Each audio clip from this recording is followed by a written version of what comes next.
I didn't hear anything. Good morning. Oh my goodness. How's everybody doing? Well, I tell you, it is wonderful to again be in this space. We are going to wait for the live stream to start, so I'm going to filibuster a little bit. But how are folks feeling? Good energy? Okay, okay.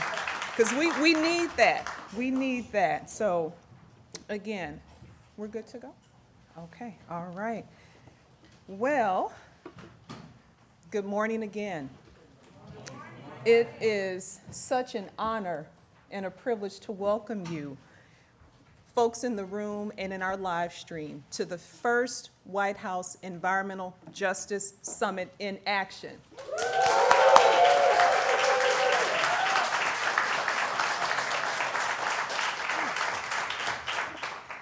My name is Dr. Jalon White Newsome. For those that I call friends, they call me Dr. J.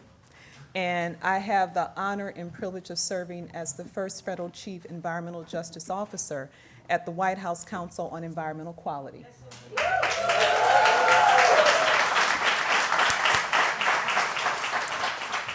And I tell you, I am so grateful to be in this role to help our president and our vice president execute the most ambitious environmental justice agenda we have ever seen in any administration. And we cannot take that for granted or take it lightly. So before we begin, because as I've told so many people, this is not just a regular summit. When you bring environmental justice into the room, we have to make sure that we do it right as we can. So with that, I'm going to ask, and I'm grateful to Ms. Carletta Toulouse, one of our WEJAC members, and her children that are going to start us off with a land acknowledgement. And then shortly after, we're going to have Dr. Mustafa Ali and Ms. Vernice Miller-Travis set the tone and the spirit of this room, honoring our ancestors, but also giving us excitement about what's to come. So with that, Carletta and children, the floor is yours.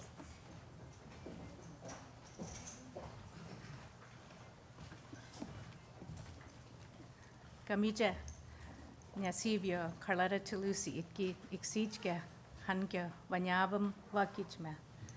Good morning, everyone. My name is Carletta Toulouse. I'm from the Havasupai tribe. I'm also a co-vice chair for the White House Environmental Justice Advisory Council. Welcome to the White House. Today, I've been given the honor and the privilege to acknowledge the indigenous people that once roamed this area where we stand today. I'm very happy to be given that privilege because I too am a Havasupai woman that survived in an area that was once taken from us. Prior to European contact, many indigenous people roamed this area called what we now call Washington, D.C., and the Potomac rivers. They farmed here and lived here and sustained themselves here for many, many centuries.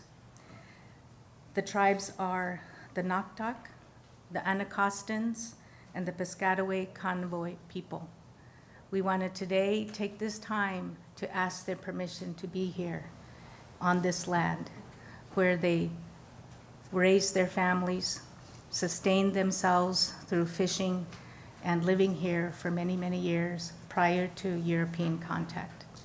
Many of the people have passed away from unfortunate diseases when the Europeans came here. Many died of war, but we are still here. And in our culture and in our way, we ask their permission to be here today because their spirit is still here. So I will ask that in my language. Vam banyavam guddav bajvam gnawavam bam hak bam uk bawam chkitja. Gagwen by spoja toya. Yuyit vok yam jakjim yam gwekayutka ijakima waktikavya. I ask their permission for us to be here today through my language. And thank you very much for all listening and taking this time to acknowledge the indigenous people that were physically once here. They are spiritually still here with us. And when you go to another place, you ask their permission to be here. And we look forward to this very important day to where we can all work together and learn from one another today on this historic Environmental Justice Day. Hamom Ba'iya. Hangi.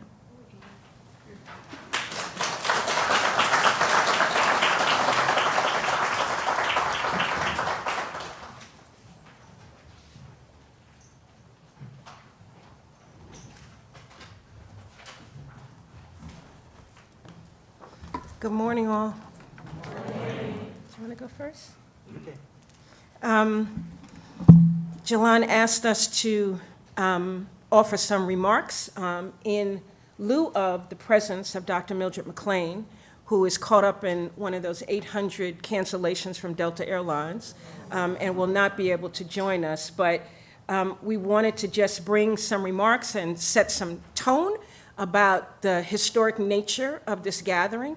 I'm looking at all these people in this room. I'm looking at Carlotta and her 18 and 20-year-old children, and I've known her since she was 20 years old when we were working together at the First National People of Color Environmental Leadership Summit.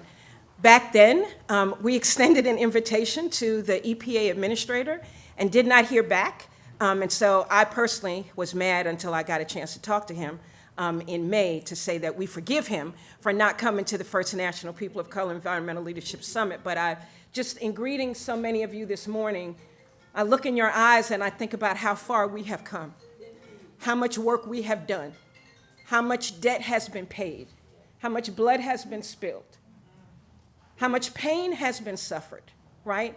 This is not a conversation about environmental policy.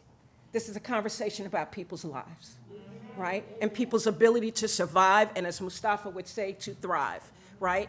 To be able to be safe in the places where we live, to be able to work in safe working conditions, to live in places where we are safe and go to school in places where we are safe, to drink water that comes out of the tap or out of the well that does not poison us, right?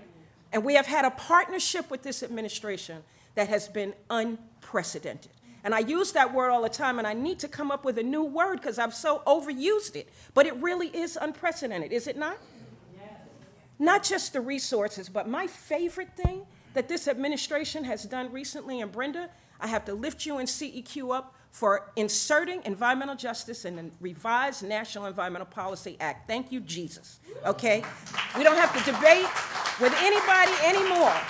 Where does EJ fit in the pantheon of environmental regulation and legislation? It's right there, right? It's in this section, it's in that section, and it's in the Civil Rights Act of 1964, right? So we've been throwing down on multiple fronts, and we have had the complete partnership of this administration in order to do that. You see the resources flowing. You see the programs rolling out. Carlotta mentioned work with some of the indigenous nations, the Piscataway people who are based here in southern Prince George's County, where I live. They are engaged in a land back process in Accokeek, Maryland, in southern Prince George's County, getting their land back, right? Many tribal communities are getting that. Could you have imagined that 40 years ago when we began this conversation? Could you have imagined that? The recognition of what we've been through and what we've given to this country is reflected in this conversation that we're going to have today. I don't think there's enough time in the day for every federal agency to talk about everything that they're doing because they're doing so much. But I just want to say to our partners in federal service, while we may get on your nerves and you may get on ours, we have been on this journey together, but never so much as in these last 3.5 years. We see you. We see what you're doing. We see how you're fighting. We see how you're making space. We see you in the appropriations process. We see you, right? We see you in the rulemaking process. I get those emails from the Office of Air Quality Planning and Standards every freaking day about a new rule that lifts up and centers environmental justice, right? We see you fighting to defend and advance the Civil Rights Act, even though the avalanche of pressure is coming from the other direction. We see you, our partners, and we are honored to be here today, to be in this conversation with you. And Mustafa is going to talk about all the folks who made it possible for us to get here. But I just want to thank you all, thank our federal partners, thank our folks on the ground. And lastly, I want to say that I can't talk about the campaign, but I can say this. the former junior senator from California was the first Senate sponsor of the EJ for All Act. Remember that, right? Remember that as we do the work that we're going to do over the next 105 days. And the work that we can do is to tell people about all the extraordinary things that have been happening. Tell people about the money that's being invested. Tell people about the changes in government policy. Tell people about the fight that's going on inside the federal government to elevate justice and equity. Tell people. Don't keep it in this room. Don't keep it among the people who normally are in the EJ conversation. Tell the people what's going on so they can stop asking the question, well, I don't know what this administration has been doing. I said, if I could just get them to pause for a minute so I can get some damn sleep. I can't sleep because they don't sleep. You know what I'm talking about. The work is never ending, right? And we have the opportunity to make it go further, but let's just acknowledge this moment that we're in. This is history making. This administration has been in advancing environmental justice. Mustafa Ali.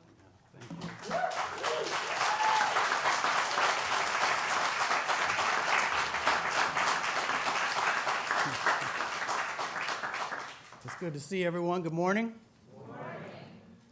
I was praying and meditating early this morning and asking ancestors to guide these words that I'm going to share with you as quickly as I can because they're showing me a sign that says I have 60 seconds. Damu Smith was one of my early mentors, and Damu used to say, when we mobilize, we win. When we fight, we win. Some folks are starting to use those words now. I want y'all to try it. When we mobilize, we win. I looked at this side because they got more rhythm. When we fight, we win. So I want to make sure that the energy is right. I'll get it done here in a minute and 30 seconds. I wrote this at 7 a.m. It's called Echoes of the Unseen. And each and every one of you are reflective of these folks that I'm going to call out. In the smoke of the sacrifice, where burnt promises mix with breath, our stories are etched on forgotten walls. The soil remembers our names like a whispered prayer. We, the dust stirred and the silence beckoned, rose from the crumbling corners where asphalt dreams melted beneath the weight of industry's indifference. Hazel Johnson, whose hands cradled the poison beneath, a mother of the air we could barely breathe, her legacy sown in every hopeful sigh of children. Dana Alston, who danced with fury to the tune of toxic whispers, fighting shadows that only she could see, turning whispers to roars, erasing doubt with architecture. Damu Smith's voice, a river of fury and truth, cutting through the veil of bureaucratic fog, a beacon of those who still shiver in cancer's alleyways. Jean Gauna, a force of wild, untamed resilience, whose words gathered like storms to crash upon walls of apathy and cold steel. Jean Sindab, who understood that justice tastes of bitter roots and sweet freedom, whose toil was a rhythm, a heartbeat, drumming through the hollow chambers of broken promises.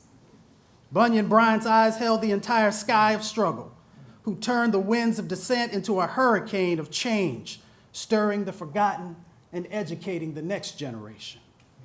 Cecil Corbin Mark, irreplaceable architect, dedicated his life to dismantling the systemic chains that bound justice in shackles of inequality. Luke Cole, fearless sentinel, whose fight was etched in the grit of frontline struggles, championed the voices of those that clamor of neglect, a warrior for the lands and lives betrayed.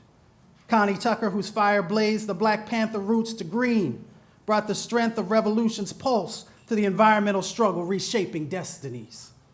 Wilma Mankiller, whose wisdom ensured our bond with Mother Nature endured, reminded us that justice is an earthbound oath, interwoven with the cycles of life and land. And the silent, unwavering torchbearers, those federal allies like Clarice Gaylord, whose voice stitched threads of solidarity through the jagged fabrics of systemic inertia. Willie Taylor, whose name is a promise, an oath, and unseen, will not falter, their shadows merging with the light of courage. Kim Lambert, whose pen and voice map the landscape of our rights and the ink of resistance fierce and clear. Bob Knox, a stalwart sentinel in the storm, his presence a quiet but unyielding force, a testament to the power and steadfast unity. Charles Lee, whose research and policy craft woven scientific rigor and advocacy, illuminating paths through the thickets of systemic neglect. Together, we were the whispers, now the roar, a symphony of resilience carved in the debris of neglect. Remember us not as ghosts in the fading corridor of struggle, but architects of tomorrow's dawn, a legion of voices unbroken and resolute. Tell our stories. Let me say that again. Tell our stories.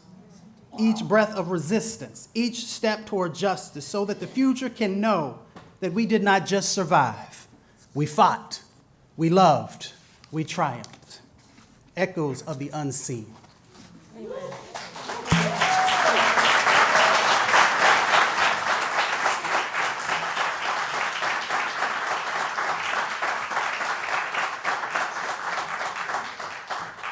So you know when you call someone at 6 a.m. in the morning and they are able to put words together in a way that some folks could never dream of composing, you know that you have some special people. So Vernice and Mustafa, from the bottom of my heart, thank you.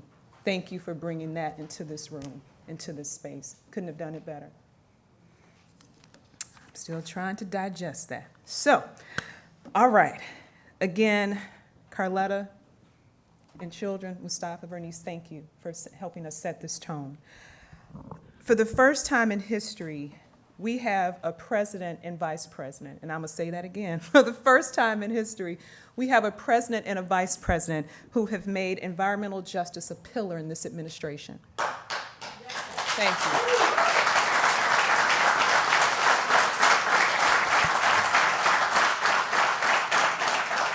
Because you know we can't take that for granted, right? Okay.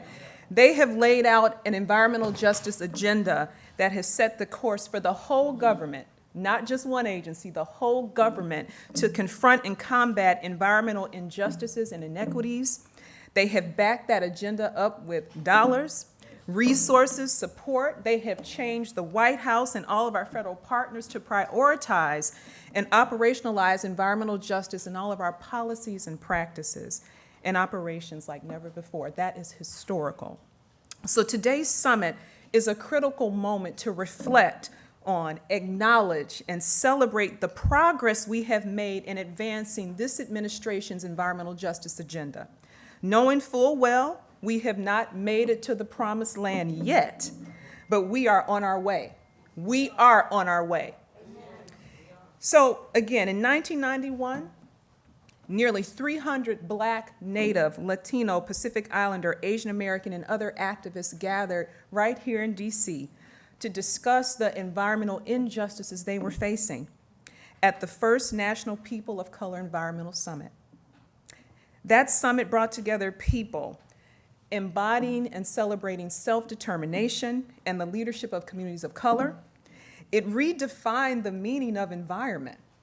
It's the place where we live, work, study, play, and pray. That summit was a watershed moment that changed the trajectory of the environmental justice movement. It's a blessing that we have some of the architects of that 1991 summit in this room with us today. If you were there, raise your hand so people know who you are.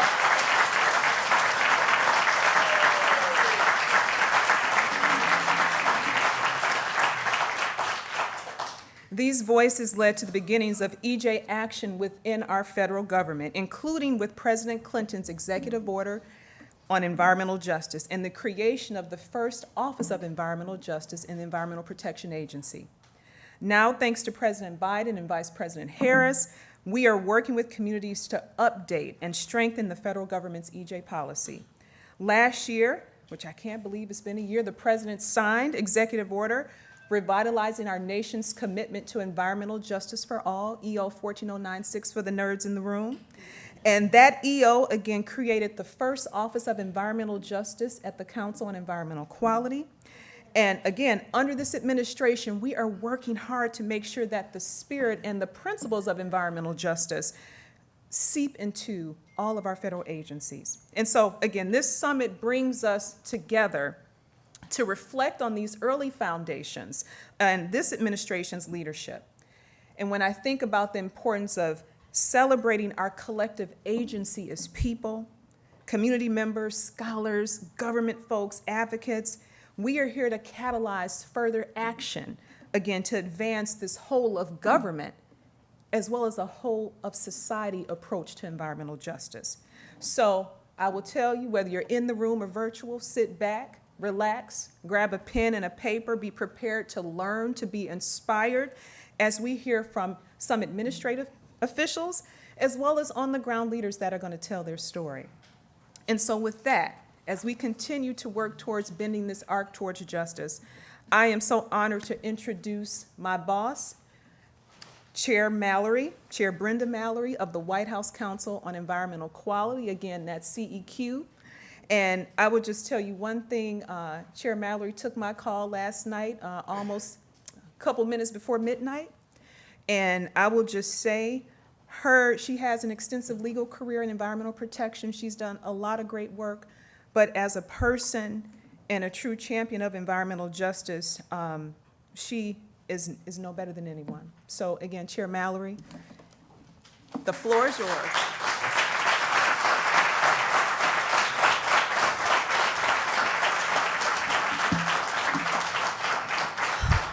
Oh my God.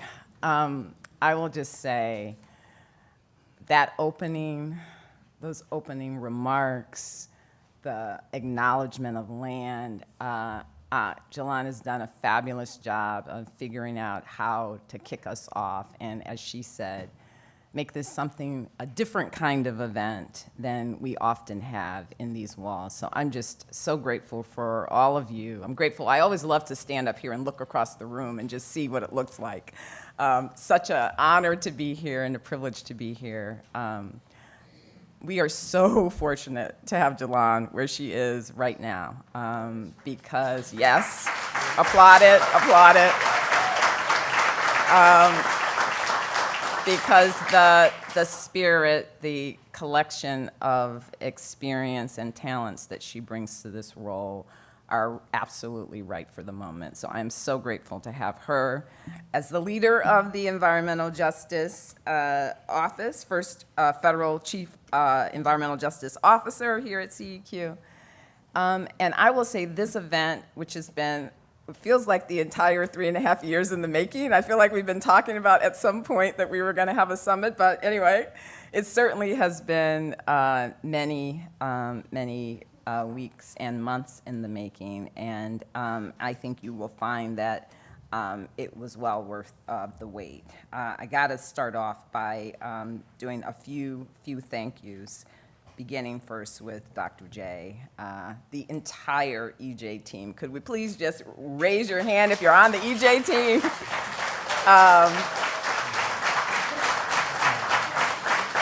I was going to start off by naming them, but man, the list was getting too long. I think also one of the things I talk a lot about in CEQ is we do a lot that is, it takes a village. I say that a lot, it takes a village, because every part of the organization really comes together for the biggest things that we do, and this is in that category. So the CEQ engagement team, the comms team, the general counsel team, my entire front office team, our partners at O&B, all across the White House. You'll see from the folks who are speaking, like partners across the federal government. I think a lot has gone into this day, but more importantly, into the work that is being done all across this government to try to institute within our programs environmental justice and the spirit of environmental justice, as Jelon was just saying. So grateful for those partners. Also just want to thank the White House Environmental Justice Advisory Council members. Thank you for 3.5 years of the work that you all have done, and for really showing the commitment and the leadership about what this vision of having a White House Environmental Justice Advisory Council means. And so again, if we could have the Advisory Council members to either stand or lift your hand so people know who you are.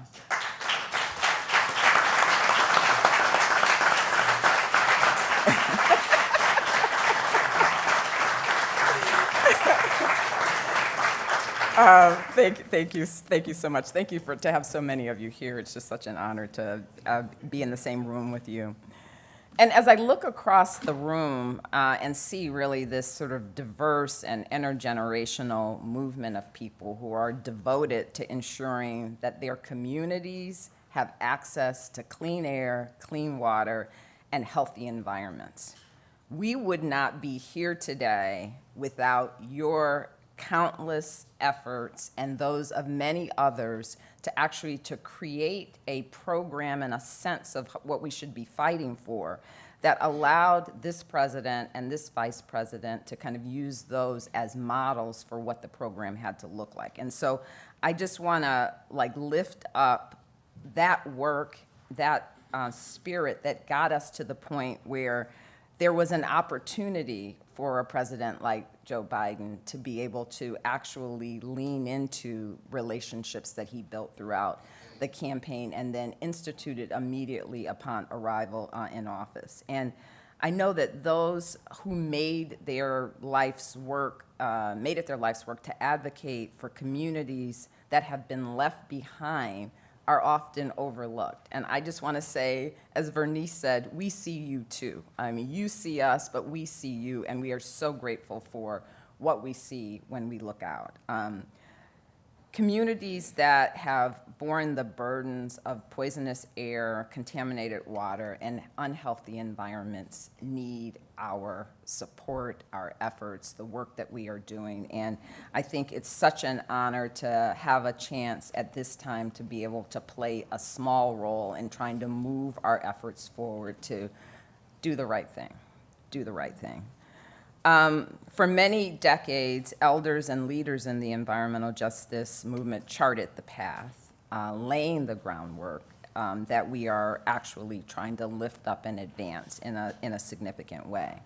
And since day one, President Biden and Vice President Harris have been leading the most ambitious environmental justice and climate change agenda in history. But it's grounded in a core belief that I think all of us share, which is that every person deserves access to clean air, to clean water, and to a healthy environment. That should be a basic for all of us. And I think that is, if you look at any of our policies, that's what we try to ground them in ultimately. President Biden recognizes that in the past, the federal government has often failed to do its part to safeguard these most basic protections for every community in the country. And he believes that we have a responsibility to address those wrongs. In April, as Jalan said, April of last year, that's 2023, President Biden signed the executive order on revitalizing our nation's commitment to environmental justice for all, which builds upon the work of many in this room and further embeds environmental justice principles into the federal government. The executive order directs federal agencies to better protect communities from pollution and environmental harms, strengthens engagement with communities, and mobilizes federal agencies to confront existing and legacy barriers and injustices, promotes the latest science, data, and research, including cumulative impacts, and increases accountability and transparency in federal environmental policy. Since then, the federal government has taken important steps to advance the president's vision in the executive order and across the environmental justice agenda. A key component of President Biden's environmental justice agenda is the Justice 40 initiative, which aims to ensure that 40% of the overall benefits of certain federal climate, clean energy, and other investments flow to disadvantaged communities that are marginalized by underinvestment and overburdened by pollution. I'm getting those time signals. As a result, more than 500 programs across 19 federal agencies are being transformed, and agencies are reimagining the way the government delivers benefits like fresher air, cleaner energy, good-paying jobs, and clean water to communities. Throughout the day, you will hear how these programs are already making a difference in communities across the country. And so I'm excited to announce that today the White House is taking several important new steps to advance President Biden and Vice President Harris's historic commitment to environmental justice. Today, we are launching environmentaljustice.gov, a new website showcasing stories of progress as well as resources to help communities navigate federal programs. We are also releasing the second annual Environmental Justice Scorecard that describes the impacts and benefits of more than $600 billion in federal investments through the Justice 40 initiative. I'm also pleased to announce that, that members of the White House Environmental Justice Interagency Council, who are the leaders of the 24 key federal agencies and White House offices, have now signed a new memorandum of understanding to advance effective collaboration across the federal government on environmental justice. And tomorrow, the White House Office of Science and Technology Policy is releasing the National Science and Technology Council's first environmental justice science, data, and research plan, which provides agencies with information and resources to advance environmental justice in their activities related to science, data, and research. All of this builds on our work last week to combat plastic pollution with the release of the first comprehensive government-wide strategy to target the entire life cycle of plastic. We know that plastic can occur at every stage of that pollution can occur at every stage of the plastic life cycle, disproportionately impacting underserved and underinvested in communities, contributing to biodiversity loss and exacerbating the impacts of climate change. This administration is committed to delivering a whole-of-government approach to ensuring all communities experience the benefits of the environmental protection. And over the past 3.5 years, we have made great progress. We also recognize that delivering these benefits requires a sustained and long-term effort, and there is much more work to do. With a Supreme Court, United States Supreme Court, that is, seems really focused on undermining the ability for us to provide good environmental protection, this last term was another destabilizing event. But while we have seen a setback, I think we all know here that to protect people's human health and the environment, we must forge a new path to find ways to continue to do the work that we're doing. And so with, I think, commitment and resolve, I think we continue to want to work with you to make the president's vision in his executive order on environmental justice a reality for all. We will restore and protect a healthy environment wherever people live, play, work, learn, grow, and worship, so that all people have clean air to breathe, clean water to drink, safe and healthy food to eat, an environment that is climate resilient and free from harmful pollution and chemicals. So thank you for your partnership. Thank you for being here today, and I look forward to the conversations we'll have. And so with that, I will now turn it back to Jalan.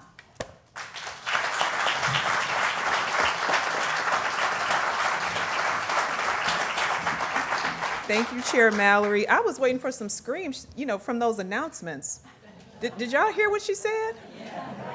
Again, like my pastor says, sometimes we don't know when to get excited, because there's a lot to be unexcited about. So I'm just going to let that marinate, and I'm going to come back to that question a little bit later. But at this time, because I know Sharmla's going to, beat us up with this time, which is good, I want to introduce to some, and I probably don't even need to make this introduction, but the dynamic Peggy Shepard. She is co-founder and executive director of We Act for Environmental Justice in New York, and she has brilliantly and elegantly served as co-chair of the White House Environmental Justice Advisory Council. So, Ms. Peggy, the floor is yours.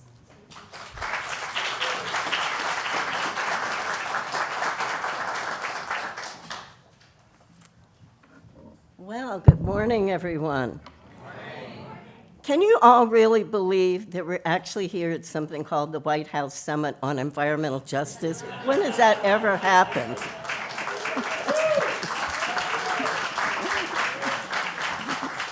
And they actually invited EJ people. How big is that?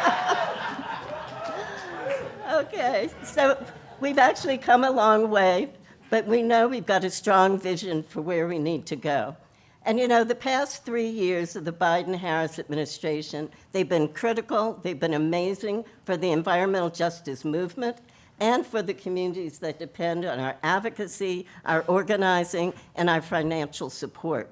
Now, we've demanded and experienced strong federal attention on the inequitable impacts of federal actions on the environmental health and the climate resilience of people in low income.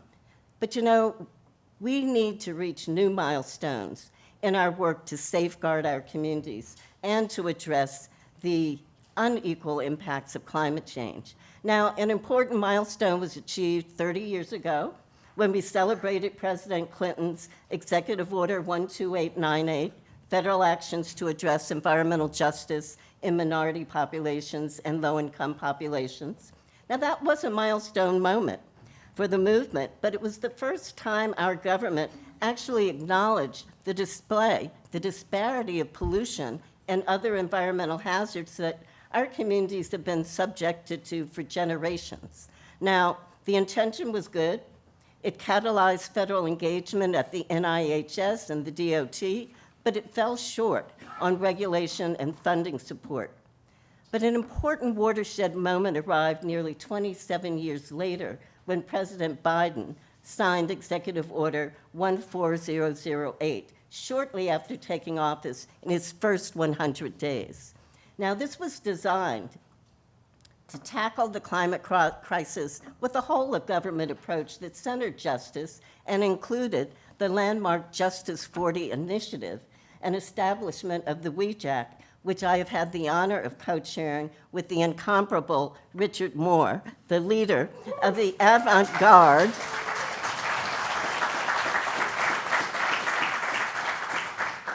He was the leader of the avant-garde in the true sense of the word, the Southwest Network for Economic and Environmental Justice, which had an annual convening that could not be missed.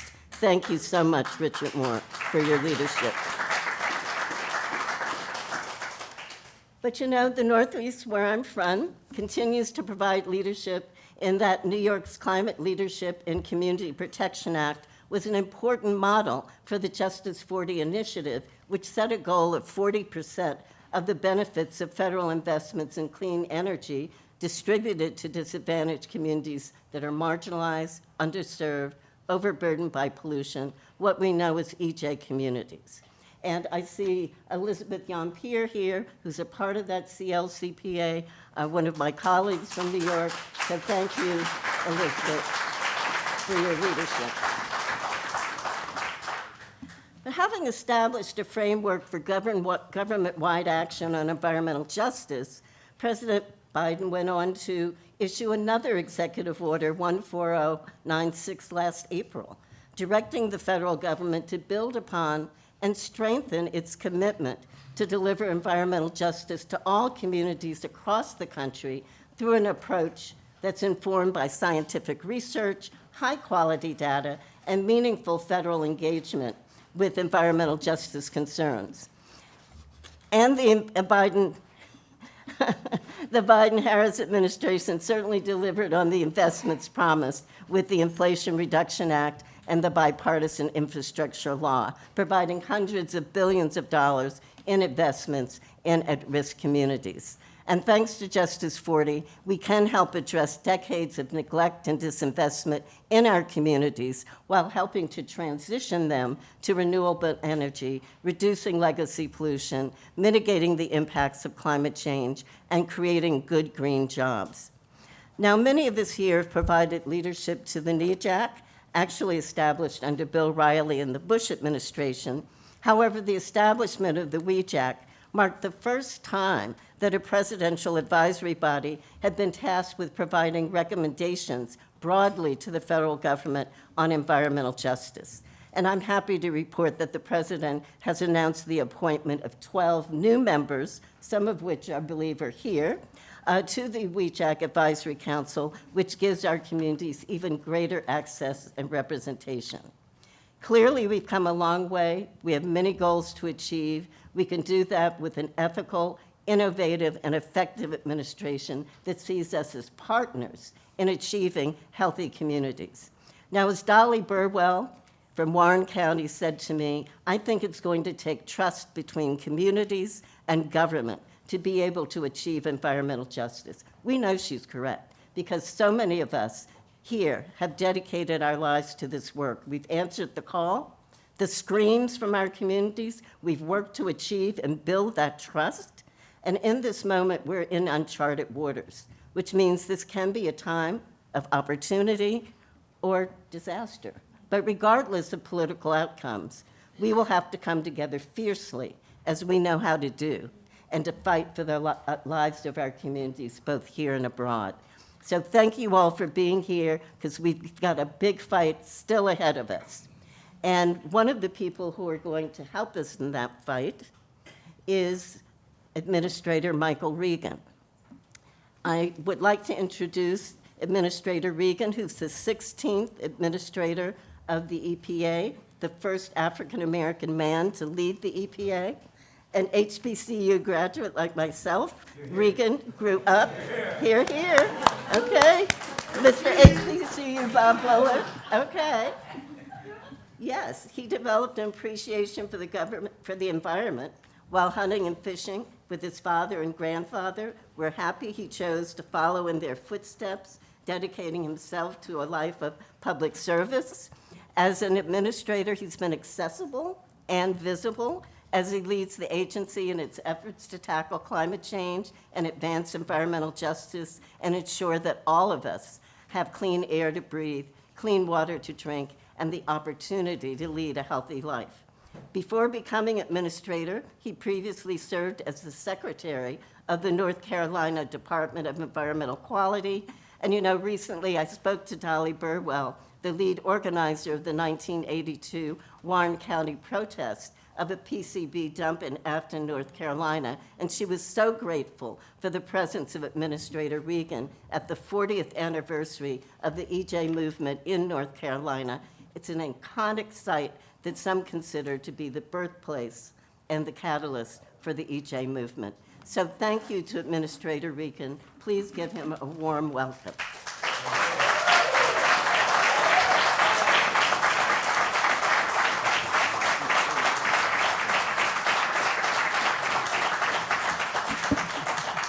Well, good morning. Good morning. Thank you, Dr. Shepherd, for that warm introduction, and thank you for spending time with us yesterday. I really appreciate your comments and your wisdom as always. Chair Mallory, thank you for your leadership, and thank you for convening all of us today. We're delighted to be here. It's really good to be here today. And, you know, it's not lost on me that so many of you in this room have spent years, if not decades, fighting for cleaner, healthier, and a more equitable America. Not only do I want to thank you, but I also want to acknowledge publicly that our country and our world is better because of your leadership, because of your efforts. I saw this firsthand as many of you helped me embark upon our Journey to Justice tour together in 2021, traveling through the Black Belt of the Deep South, then going through the Appalachian Mountains to West Virginia, going to Puerto Rico, and then traveling as far as Alaska, visiting with communities there. Being on the ground together, we all elevated the voices of those communities. We listened to their lived experiences and the environmental challenges that they experience each and every day, and then we all worked together as partners to come up with solutions that would actually work for their communities. And folks, fortunately, we have a president and a vice president who have created a roadmap for all of us to follow to pursue that vision. President Biden now is the first sitting president to talk about environmental justice not once, but twice in the State of the Union. The president's commitment to EJ is unwavering. And we have a vice president who has been committed to environmental justice her entire career. As San Francisco District Attorney, she created the city's first environmental justice unit. As Attorney General of California, she held corporate polluters accountable, making sure that no one is above the law. As senator, she championed environmental justice legislation that became central to our historic Inflation Reduction Act. And now, as vice president, she has remained a climate and environmental justice champion. It's safe to say that our president and our vice president have set the tone, not just for EPA, but for this government from day one.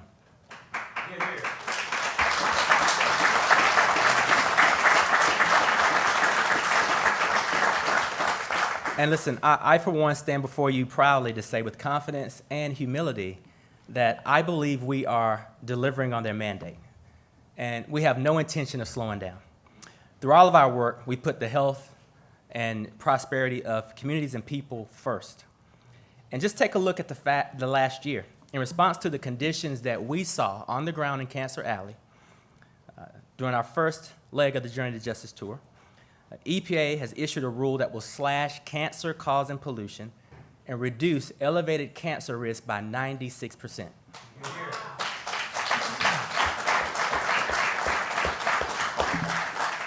We've proposed new improvements to our lead and copper rule, a major advancement in protecting children and adults from lead in drinking water, accelerating our progress to replace 100% of the lead pipes in this country.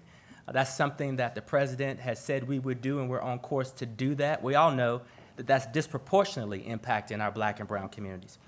We issued the final vehicle rules for cars and trucks and heavy-duty vehicles, which will avoid more than 8 billion tons of carbon pollution, resulting in cleaner air and less pollution for low-income and disadvantaged communities that are often located near these major highways.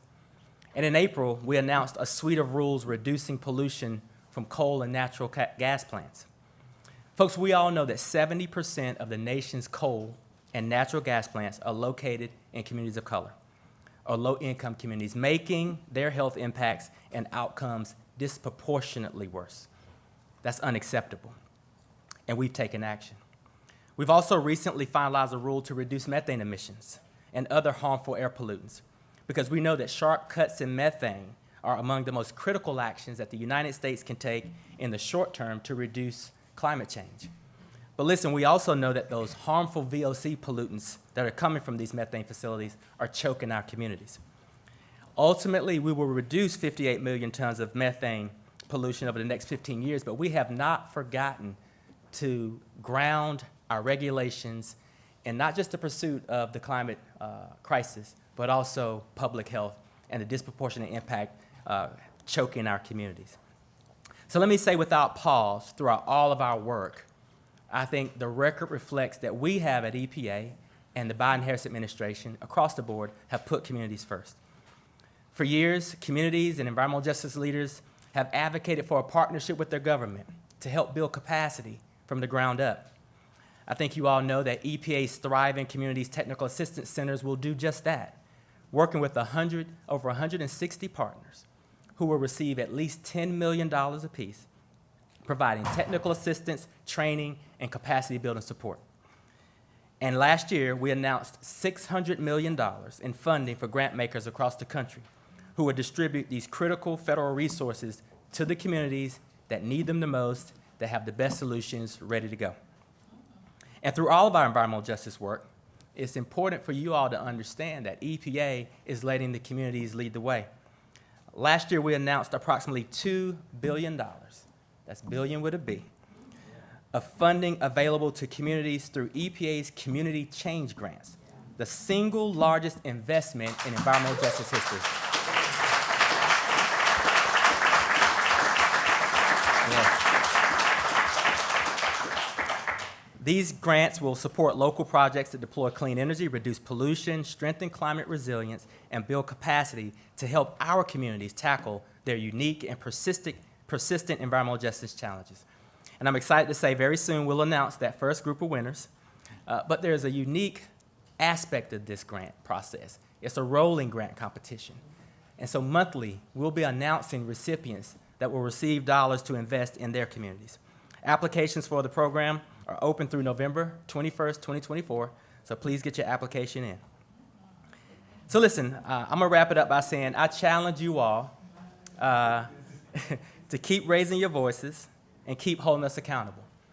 It's important that you all know we hear you, we're listening, and together we're building a more equitable and just world, while also protecting this planet for future generations. I think you all know that our work will not cease and will not be done till every child can drink clean air, drink clean water, breathe clean air, and have a healthy planet to live on. So thank you all for the partnership, thank you for the leadership, and I think I'm giving 1 minute back.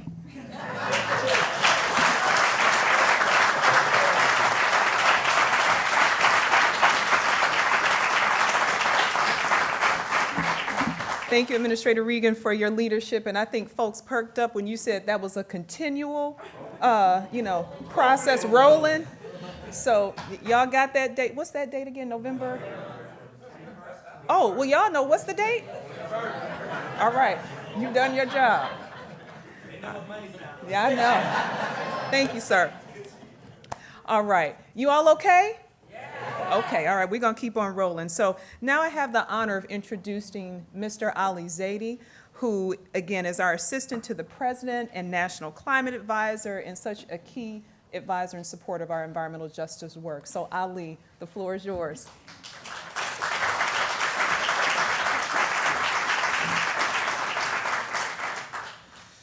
No fun following Michael Regan. It's just so humbling to be here with all of you today and to take stock of the progress that we've made. And I think as Administrator Regan closed, I'll begin to acknowledge that the work's not done till every kid in America has clean air to breathe and clean water to drink. And as much as the progress we've made, that's still unfinished business. I think about the environmental justice movement as a very distinct thread of the broader call for equity and fairness that is woven through the fabric of the work we try to do together here in the Biden-Harris administration. And what makes it distinct is that it sees not just looking forward the work we need to do to level the playing field, but recognizes that there's repair yet to be done. I was in Philadelphia last week at Bartram's Garden, community farming, and they have a mascot, so to speak, a bird on their T-shirts and their jackets emblazoned that looks backwards and moves forward. Sankofa, that's right. And Sankofa, I think, has a lesson for all of us working in public policy, and that's to recognize where we're coming from to inform the work that we do as we march forward. And I see the echoes of that as many of you joined the president at the ancestral footsteps of the Grand Canyon, land that was taken away, where indigenous communities were blocked out in the name of the establishment of a national park. Joe Biden joined with you, with Carletta, with Jade, with others at his side, to sign into the law protections not just that opened up a frontier into the future, but did the work of repair looking back. We think about our transportation policy in the United States, that if it did not steal land, divided communities. Today, thanks to your work, we talk about the billions of dollars of IRA and bill, and it's easy to gloss over what that means. But for all of you, you know that's 4th Avenue in Birmingham. That's trying to reunite Barrio Logan in San Diego. It's the Stitch in Atlanta. It's I-81 in Syracuse. It's dirt turning to do the important work of repair where once a racist transportation policy reinforced segregation. That was environmental injustice. Reconnecting communities is the work of environmental justice.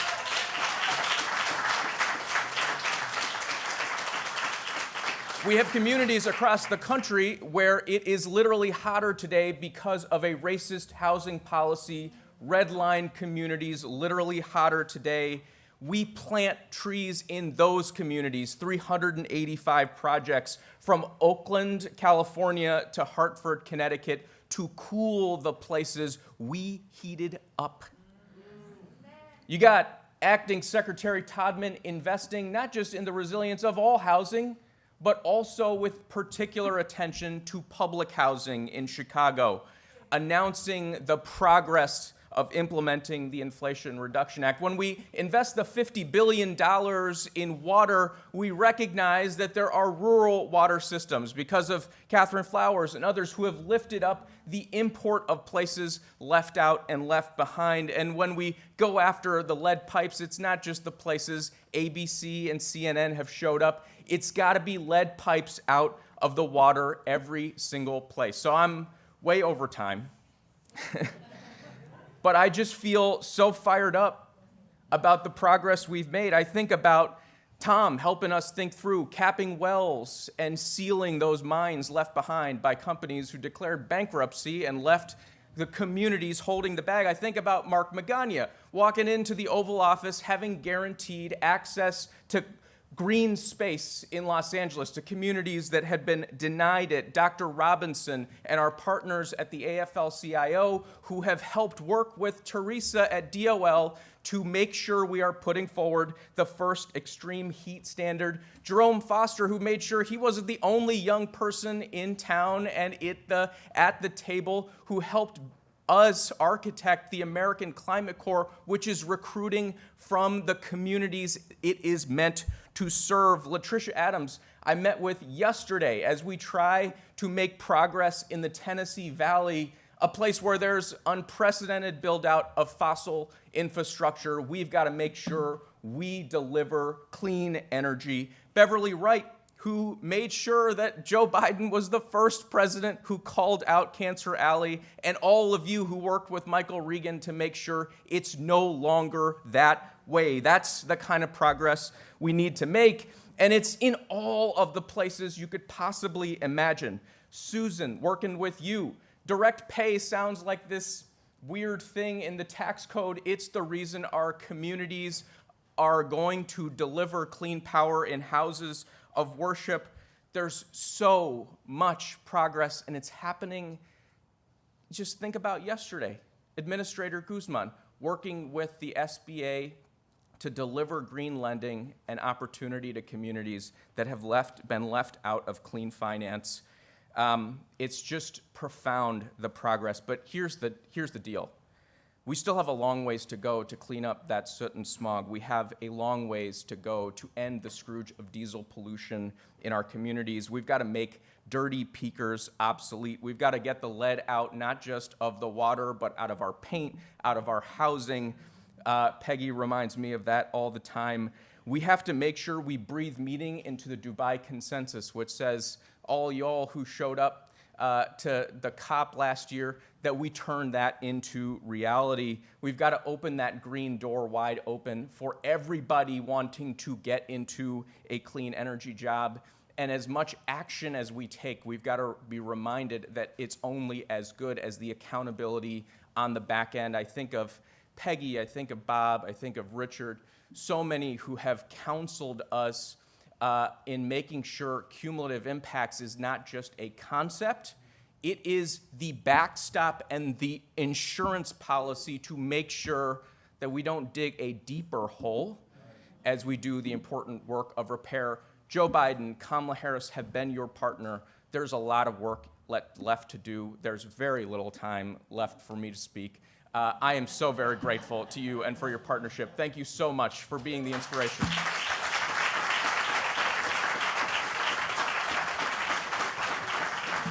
Thank you, Ali. Keeping it real. All right. Now I have the distinct pleasure of introducing Nani Coloretti. She is the Deputy Director of the Office of Management and Budget, better known as OMB. And what I will say that it is truly a family affair with all of our environmental justice initiatives. CEQ does nothing alone. And two of our major initiatives, we work hand in hand with Nani and her staff. So, Nani, the floor is yours.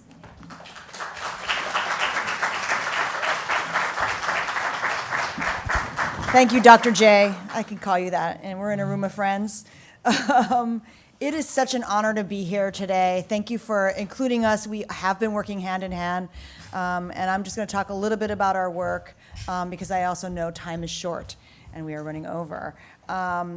So, as you all have already heard, through the Justice 40 initiative, the Biden-Harris administration is committed to delivering 40% of the overall benefits of certain climate, clean energy, and other federal investments to disadvantaged communities that are marginalized and overburdened by pollution.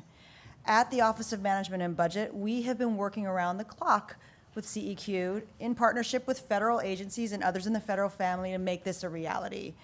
And we've made great progress. Today, over 500 programs across a number of agencies in the federal government have been identified to be covered under the Justice 40 initiative. Many of these programs are new programs created by this administration. So for example, 74 of the Justice 40 covered programs are Inflation Reduction Act programs, including programs such as EPA's Solar for All grants and the Department of Interior's Native Hawaiian Climate Resilience Program. So in that vein, we estimate that the Biden-Harris administration has secured over $600 billion in federal dollars for the Justice 40 covered programs through appropriations, the bipartisan infrastructure law, and IRA funding. So OMB is working with CEQ and our federal family to not only provide accountability and transparency on the delivery of benefits for the Justice 40 covered programs, but to also support Justice 40 as a long-term transformation of government. And the EJ scorecard, the Environmental Justice Scorecard we're releasing today, is just one example of our collaboration, and more is to come. So just last week, I was in my home state of Hawaii discussing how the federal government can help the state rebuild from the devastating fires in Maui. And there, I saw firsthand the early fruits of our labor. In Hawaii, community and state leaders were very interested in learning more about the Justice 40 initiative and the environmental justice tools developed by this administration. More importantly, communities who have in the past been ignored or forgotten now have a seat at the table when talking about how to rebuild and how to invest in those communities. And that's really the effect of the work here in this room. So that's not just happening in Hawaii, it's happening all across this country. In a few minutes, we'll be joined by a group of esteemed community leaders who will tell us how Justice 40 is transforming lives in their communities. And so you'll hear in a few minutes from that panel, the investments we're making in Justice 40 are real, and they are already making a difference in urban and rural frontline communities all across this country. So part of this hard work that you have all been doing for many years is also happening here today, where we get a chance to hear your stories about how this work is rippling through the community. And what we're doing in Justice 40 has never been done before, and I'll just say it's not easy, but it's the right thing to do. The Biden-Harris administration remains dedicated to fulfilling our Justice 40 commitment because we know that as we lift up those who have been left out for so long, we make this country stronger and we make it more resilient for the future. And I would just like to say thank you. Thank you to each and every one of you in this room and for those watching online for your tireless work on these issues, for telling your stories, and for keeping us going, because I can tell you that it matters. And so with that, I'll turn it back over to Dr. J, who will introduce the next panel.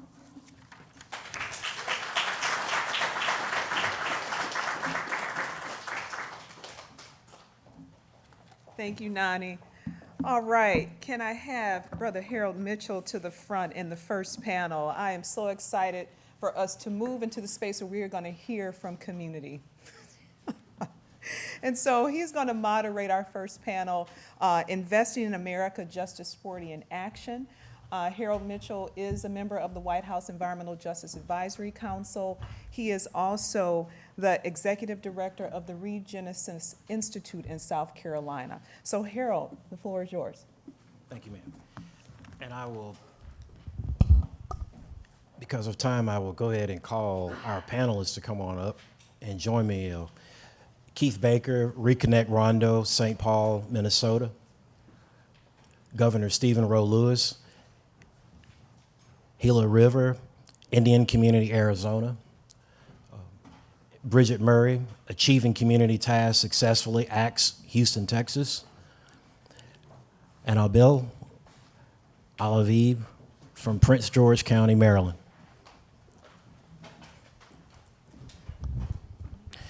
And Mustafa, you said it earlier when you were talking about our ancestors looking at us and the shoulders that we stand on, the impact those that have died. But it was ironic, I was sitting there as you were saying that, thinking about 4 years ago this week, actually, it was Democratic candidate Joe Biden talking to many environmental justice leaders, many of you who are in the room, on several Zoom calls. And at that time, he asked, what can I do to advance environmental justice? And listening to all the comments all morning, what can I do to advance environmental justice? I heard somebody say $600 billion. I heard Administrator Regan talk about a grant for $2 billion just a second ago. And Jalon, I'm almost like you. I'm from South Carolina, the Baptist preachers, and this is a dead audience, as if everybody's rolling in billions of dollars. I'm not understanding. I know some of y'all woke up and, rolled your billions of dollars in your suitcases. But please, let's before we hear from this panel, though, because we're here to talk about implementation and these impacts, and we've heard, from many of the folks in the agencies talk about the historic nature that we have here. But I want to say, too, with the community conversations meetings that we've had across the country, going with Chair Mallory, CEQ, and several of the federal agencies, hearing some agencies that we've never heard of before. When we were in Albuquerque, New Mexico, we heard about the $13 million investment of an agricultural STEM school there in Albuquerque. We heard from the Department of Treasury talk about the cleanups of stacking tax credits on legacy sites. This is something that we've never talked about before. And as we go into this conversation here, this is something that we have got to do for the remaining time, Vernice, that you stated, these 4 months that we have left. And that is to get out, let people know what's going on. Doing those community conversations, the biggest thing we saw was people talking about information overload. It's too much information coming at me. But the beauty was connecting the dots, seeing local governments, hearing for the first time that this president, through the Inflation Reduction Act, put the provision where local governments could apply directly themselves.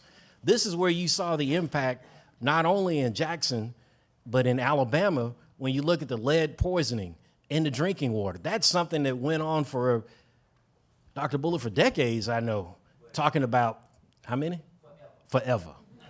Forever we've heard there, and Deion Sanders raised it, but it was only until this president and the passage of IRA that they were able to address it at the local level.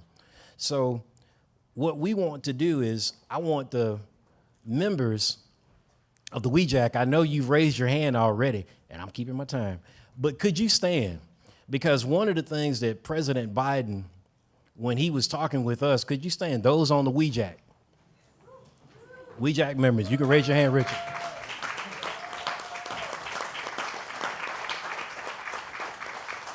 This was the other part of his commitment. This is the tangible commitment that he said, I want to hear, not just during that campaign, but it's like, I want you to keep me honest. I want you to keep these agencies honest. We've got work to do, and we still have work to do. But that is a tangible example, and we need to be talking about the tangibles, which is where we're getting ready to get to in our panel.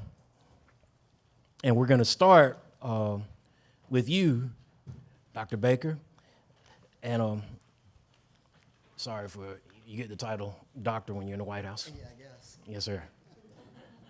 But you've been working for years to restore the reconnect portion of your community that was torn apart by the construction of the freeways in the 1960s, the Rondo neighborhood, St. Paul community. Your organization recently received $2 million from the Department of Transportation's Reconnecting Communities program, which is part of the President's Justice 40 initiative. Can you share with us how this funding has transformed your community to catalyze the work that you've been doing there in Rondo? So I appreciate the question. I appreciate being a part of this incredible event here today. I think about the names of the people first. Tony Carter, Deb Montgomery, Nick Kalik, Marvin Anderson, Mary Kay Boyd. These are the people that lead a nonprofit organization that I have the privilege to work with, who are descendants of the Rondo community. These are the leaders. I want to take us back, just if we can just imagine, from 1830 to 1956, the community of Rondo in St. Paul, Minnesota, emerged and became a thriving African-American community. And in 1956, the freeway came through and destroyed the social, cultural, economic, civic, spiritual fabric of the community.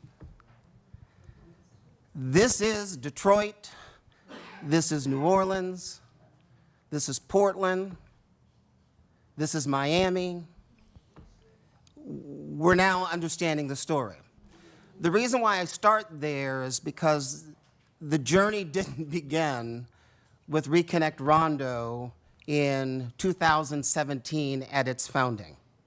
In fact, the idea to reconnect the community began as early as 2009, when there was a Central Light Rail corridor going through, and the NEPA process did not consider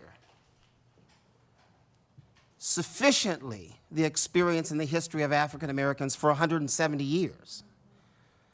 And there were no stops along the corridor in the Rondo neighborhood. So when we think about NEPA, environmental justice, and what this administration has positioned us for, it allows us to take that $2 million for Reconnect Rondo to support the environmental process, to ensure that the history of Rondo isn't forgotten. So Reconnect Rondo is a nonprofit organization leading a restorative movement to reignite an African-American cultural enterprise district that was Rondo before the freeway came through. And in fact, our process, meaning our DOT in Minnesota, is responsible for the corridor between St. Paul and Minneapolis. And what Reconnect Rondo has been able to do is to separate the process and take responsibility for the environmental process and analysis. We're one of 4 nonprofits that were successful out of 46 in the first round. And these resources are directed towards igniting that environmental process while MnDOT is also going through its environmental process. At some point, we shall meet. But we are here to inform MnDOT, and we have great partnerships, not only with MnDOT, but the city, the county, Met Council, and so on. And just so that folks know, I spent 18 years with the Department of Transportation in Minnesota. And so I know the levers, the systems, the processes, the tools, and the resources, and I'm fortunate enough to lead this effort in St. Paul. I do want to also ensure this, that we've conducted, through resources from our state legislature, we received $6.2 million, and we've been in pre-development. So the timing of this environmental resource that comes to us through this Reconnecting Communities process is very, very, very important because it allows us to continue that pre-development work. Thank you. Thank you. And Governor Lewis, you have said you have a vision to support a new generation of community agriculturalists with the goal of promoting and protecting the Gila River Indian community water.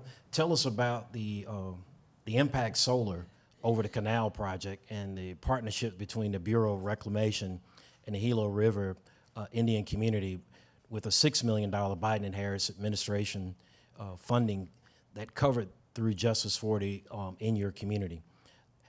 And also on the clean production, the clean energy production with your water conservation, safeguarding your natural resources. Thank you.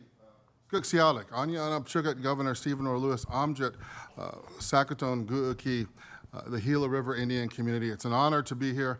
I want to thank Vice Chair Carletta Talusi, one of my classmates, undergrad, and also the sacred words from the opening poem, the opening sacred words that also invoked one of my mentors, the amazing, visionary, legendary past leader of the Cherokee Nation, Miss Wilma Mankiller as well. And that sets up exactly, I think, what we're talking about. We're talking about, at least in my history and tradition, we're talking about standing on the shoulders that those have come before us, right? My late father, Rod Lewis, was the first Native American attorney to successfully argue a case before the U.S. Supreme Court. And it had to do with tribal sovereignty. It had to do with our very existence. And he also, subsequently, he dedicated his whole legal career for fighting for our water. Now, the story for the Gila River Indian community, and this comes to the great innovation that has been a part of our value system. You know, our water was stolen. I can't say it any other way. Over 150 years ago, brought our community, the Akim-Ra'atam, which is our namesake, people of the river, to literally extinction. We had hundreds, if not thousands, of community members that died during this time. And so this is the story that we carry with us. This is the story of resilience, of survival. And so out of this, thank you, Mr. Mitchell, for that, you know, for leading me to talking about exactly what our vision is. Now, the vision is that I refer to now, moving forward, is the goal of the Gila River Indian community to a blue-green economy. Now, the blue represents our goal to bring back the flow of the Gila River, and the green is for our agriculture and a greener climate. Now, our work with this incredible White House Biden-Harris administration has helped us launch projects needed to get closer to this goal. Now, the implementation of the Justice 40 initiative, the IRA, the BIL, all of these critical tools became available to tribal governments across Indian country in a way that has been, in a word, historic. The community has partnered with this administration on our Solar Over Canal project, which you mentioned. This project is the first of its kind in the Western Hemisphere. Not just the first of its kind in Indian country, the first of its kind in this Western Hemisphere. We've built out the first section, I'm proud of this project. We're now poised to go live and turn the power on, first power, in September of this year. So this is a pilot project, but the community has over 150 miles of canals throughout our reservation, and it's our goal to become the first net zero tribe by producing 1.2 megawatts of power, reducing evaporation from the water in the canal by at least 50%. Now that goes to about 3.5 million gallons of water that we're going to be saving every year. Now, this is ambitious, but the support and the investments from this administration have allowed us to dream big, to innovate, to take actions for a brighter future, for our country and for Mother Earth. This project has been one of the several that we've partnered with our administration on. It's been an all-of-government approach. This section of the canal, we've partnered with the Bureau of Reclamation, and another section with the Army Corps of Engineers. Now, our reclaimed water pipeline is another project with the Department of Interior, our transportation project, a tribal, state, federal project, which is also with the Department of Transportation. All of these projects have been made possible by the administration's investment in the community.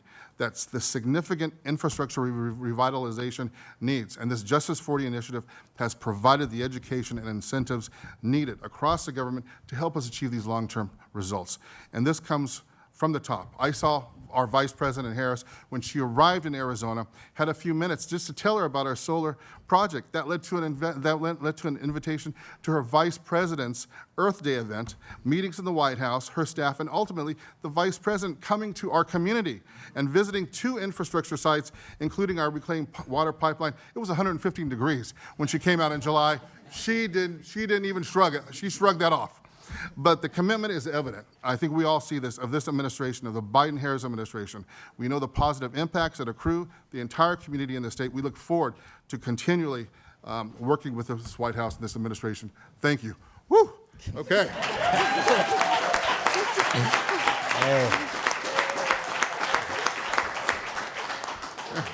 Hey, we're on a roll. Ms. Murray. From Houston, you got to make Houston proud, man.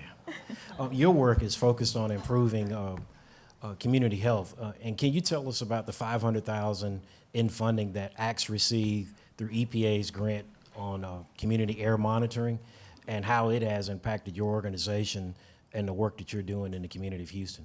Sure. Again, I'd like to also say how I'm so proud to be here today and really would like to share with all of you how a community in the Houston area, we are near the Port of Houston. We are surrounded by freeways. So our community identified back in 2018 that air quality, air pollution was a concern. And we started working on that prior to even receiving grant funds for that purpose. But by the time we were receiving the grant funds, we were also able to network with 3 other communities or organizations that also represent communities that have been impacted by air pollution and other environmental justice issues. So we are actually broadening our approach for air quality or our monitoring of air pollution, and also partnering with a mobile monitoring unit so that we can also measure urban air toxics. So we're not only looking at the air pollution that we're measuring with our stationary air monitors, but we're also measuring urban air toxics around ethylene oxide, acrolein, and also 1,3-butadiene.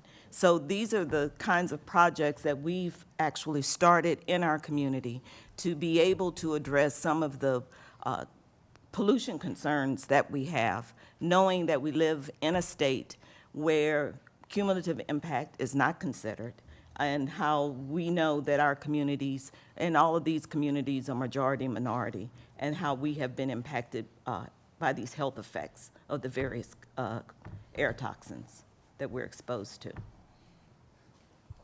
Thank you. Thank you for saving that time back, ma'am. Houston.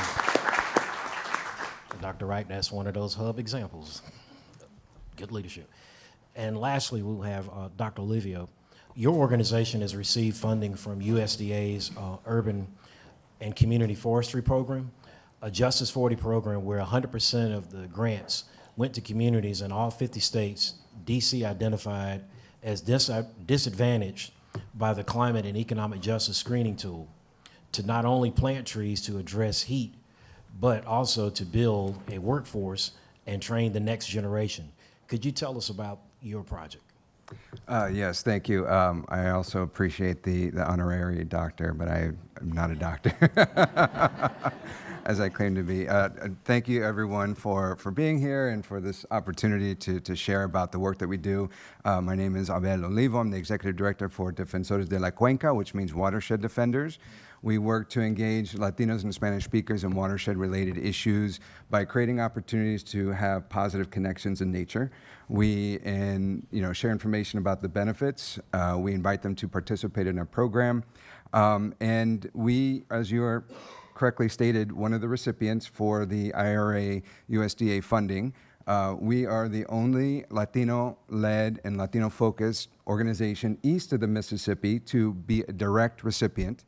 There are other organizations, Green Latinos and what's the other one? Hispanics, Hispanic Action Foundation, who are pass-through organizations. And that really, I say that because it alludes to the introduction that our programs really work to build capacity and equip other people at the community level to begin the work that we are interested in undertaking. The Embajadores de los Árboles program, is Tree Ambassadors, is a paid adult training, capacity building program that recognizes and centers the barrier to participation for a lot of our community members, because we're asking their most precious commodity, and that's their time. Time away from work, time away from church, time away from family. And the communities most impacted by these issues, air quality, water quality, can least afford to leave work and not be compensated. So we recognize that. We pay them roughly $30 an hour, up to $6,000 for participation in Embajadores. And the idea is that we share information, we help to build out their base of knowledge around trees, the benefits, the importance of trees, and we ask them to then engage their communities where they live. We are primarily Latino, Spanish speakers ourselves, but it doesn't mean that we're connected in the way that the residents are connected. So we really value their connection, their placement, their time, and ask them to help us achieve those goals. So they help us find locations to plant trees, and just by default, with the communities that we engage, those are the communities that were most impacted by heat island and climate, higher rates of asthma and heart disease. And it is so, so important that we really continue to work and make change in these communities. As a Latino kid myself, I'm fourth generation, but I started school speaking Spanish. And in those times, bilingualism was not something that was encouraged. Look today to the communities, the immigrant communities that we engage, and have them go into school while also suffering asthma. There's the language issue, trying to overcome and trying to adapt. But you can't breathe. Then you have this performance issue that you're like, well, I guess I'm not good at school. Well, I guess I'll drop out. Well, that has so many ripple impacts, long-term economic opportunities. So those educational attainment possibilities are impacted by our climate and where we live. So that's the work that we do to engage the community, invite them to join us, to have positive connections, and to really build out at the capacity at the community level.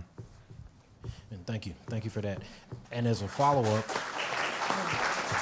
on our follow-up questions that we have for our panelists, Mr. Baker, the U.S. Department of Transportation estimates that at least 1 million people and businesses were displaced by decades of harmful urban renewal projects and legacy policy decisions in the build-out of the federal highway system. Can you speak to how the Reconnecting Communities program is historic in nature? I think we've all heard how historic the legislation has been and how important the legislation has been. For the Rondo community, 700 homes and 300 businesses were destroyed. When we think about it quantitatively in our analysis, that's $35 million of intergenerational wealth lost. But if we calculate the value of the homes, if they had not been taken, That value is $250 million. But that's the transactional loss. There's a whole nother piece, and we're talking about the social fabric, right? The spiritual fabric. And so our past prosperity study really speaks to that as well. By 18 different measures, some that have mentioned here in terms of air quality, in terms of overall health, 18 different indicators, the community of Rondo ranks net negative. So the intersection of the bipartisan infrastructure bill, climate reduction focus, the Inflation Reduction Act, what's going on with EPA, what's going on with energy, the intersection of this is a way to leverage forward, right, in a very comprehensive way. So we're proposing 21 acres of new land over a highway with all of these considerations. The other thing that I'd like to at least mention as well is similar to the gathering that we have here. It's an opportunity for us to exchange, and I want to acknowledge Dr. Bullard, who's going to be joining us at a summit in St. Paul, September 11th through the 13th, to really focus in on environmental justice and the very subjects that we're talking about here. But without question, the impact has been dramatic. It's been root shock to the system. And so the key question for us is, how do you restore a community leveraging transportation investment, the very policy mechanism and dollar mechanism, to bring about better quality of life? So while we have a focus on environmental justice, we have to think about NEPA, social, environmental, and economic, because it's about establishing that foundation. So we imagine 576 housing units. We imagine 13 acres of open green space for public gathering. We imagine having business incubation space, a marketplace. We imagine institutions like a new library even connected to schools. And so we're seeing this as a tremendous opportunity to reignite a community devastated by the past, but yet setting conditions for the future. And I think the legislation that the Biden administration has put in place has without question allowed us to set those conditions for the future. Next, Governor Lewis. As many here know, the administration identifies communities that benefits from the Justice 40 initiative using something called the Climate and Economic Justice Screening Tool. The tool includes all lands within the boundaries of federally recognized tribes. What does this focus on tribal nations in President Biden's environmental justice work mean for indigenous communities?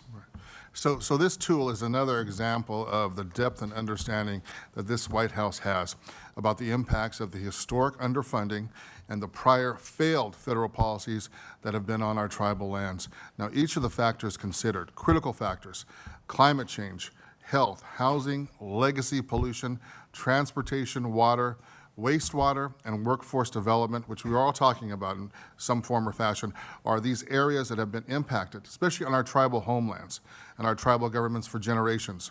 Now, what we've seen over the past few years, however, is that when tribes are given the tools, a seat at the table, the resources, we not only succeed, but we are innovative. And we also think outside of our borders and make investments that benefit not only our states, but our regions as well.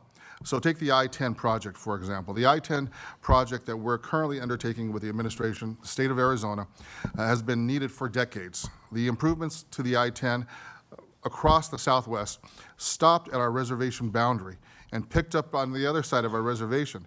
We were completely left out of any improvements, which created safety issues for our community members, all who traveled on the I-10. Now, that 26-mile of section of the I-10 that runs through our community borders was referred to as a fatal funnel because of the amount of traffic and the fatalities that occurred every year. Now, it's hard to envision a plan that would deliberately leave out an entire community with little disregard for the life of our members and using those others using this roadway, but that is what historically has happened when it came to infrastructure planning for tribal governments. The same can be said for each of the areas that the tool analyzes.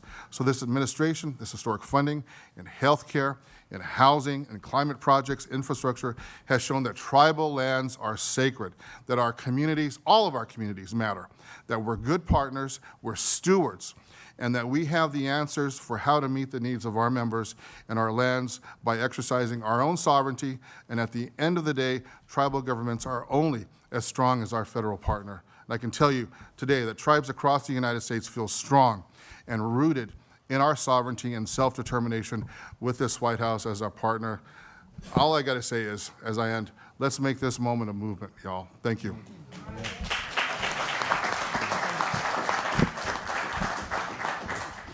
And Ms. Murray, you also work with the Justice 40 regional hubs organized by the Deep South Center for Environmental Justice and the Bullitt Center. Can you share a bit about the impact of the hub's technical assistance work and its connections to community organizations? Sure. And I'd also like to, I guess, kind of step back a little bit and just speak to the fact that our organization, Achieving Community Tasks Successfully, or ACTS, started working with the Bullard Center and Deep South Center back in 2017 when they started the HBCU CBO Consortium, which was really a training ground for a lot of organizations at that time on planning and identifying threats and how to pursue those things.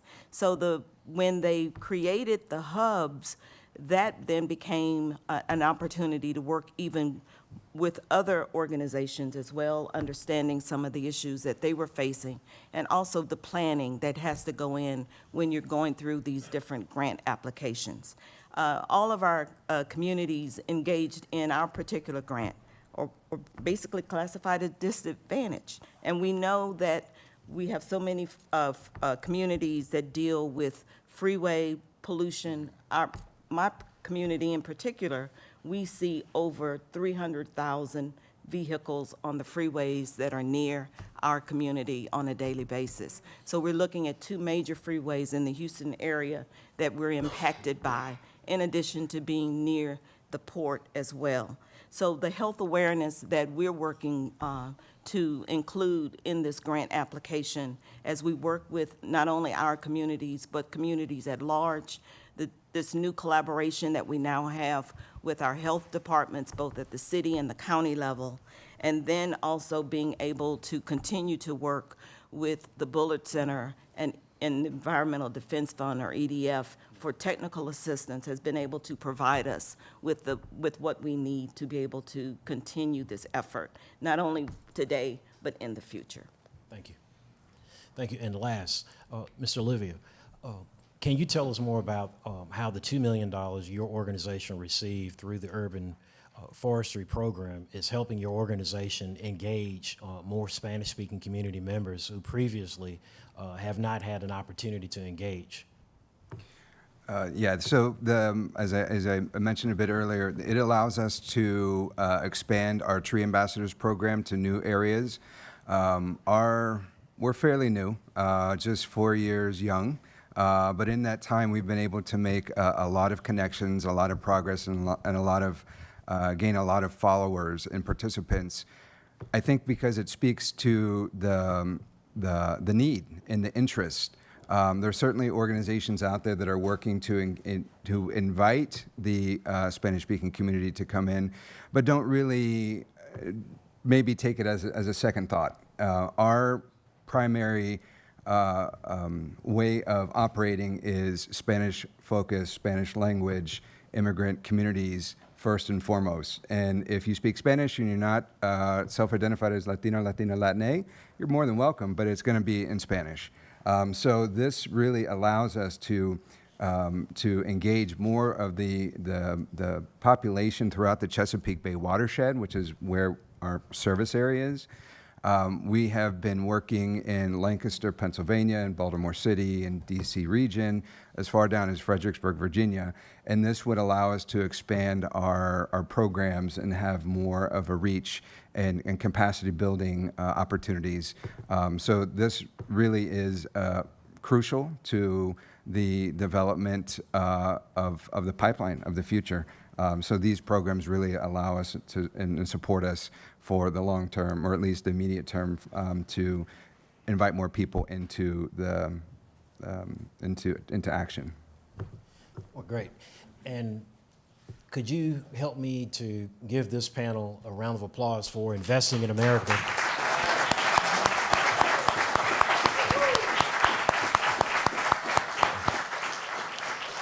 As you can see, these resources are being deployed across the country throughout various communities from one end of the coast to the other. And so we have to continue to go along with this theme that you could hear through this entire panel, and that was coalition building and collaboration.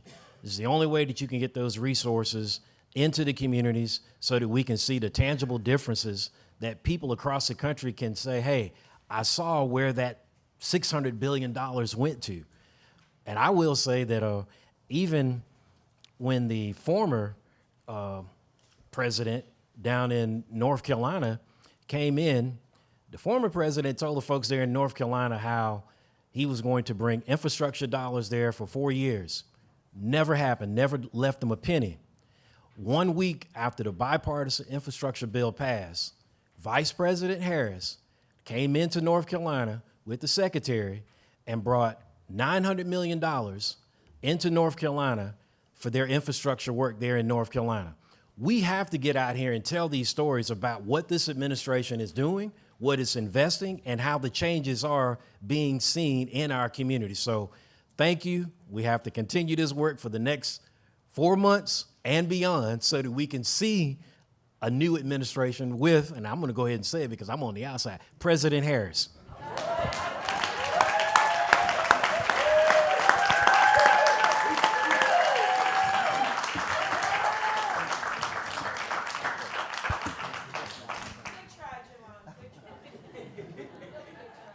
I plead the fifth, but you know Harold, he's going to do what he wants, but no.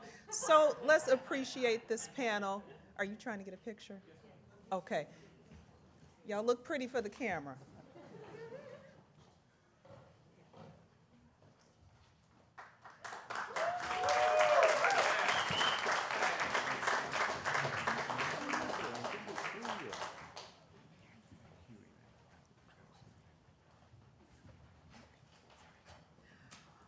All right, I tell you, thank you so much, Abel, Bridget, Governor Lewis, and Keith. So wonderful.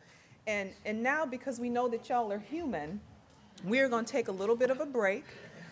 There are refreshments outside, and I want to use this time to thank the National Wildlife Federation for providing those refreshments. So thank you.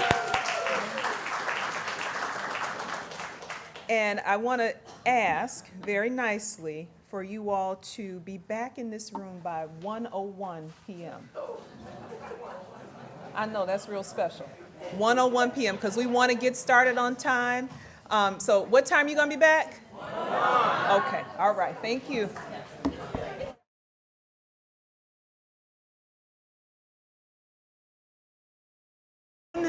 If you can hear me, clap once. If you can hear me, clap twice. If you can hear me, clap 3 times. Appreciate everybody coming back in and taking their seats. We got a little bit of extra time to socialize and love on each other.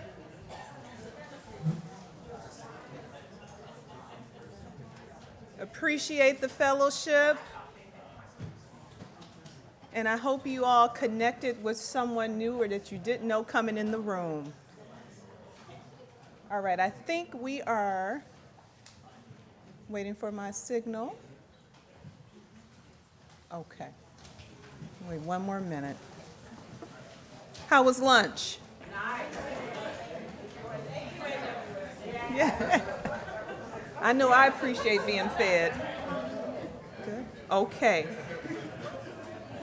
Well, welcome back in person and live stream participants again to the first ever White House Summit on Environmental Justice in Action. I knew I was missing a word. And, you know, again, it has been, I hope, a morning of learning, a morning of celebrating, and a morning of being inspired. And we're going to continue that. And so, without further ado, it is my honor and privilege to introduce to some the matriarch, one of the many matriarchs of the environmental justice movement, Dr. Beverly Wright.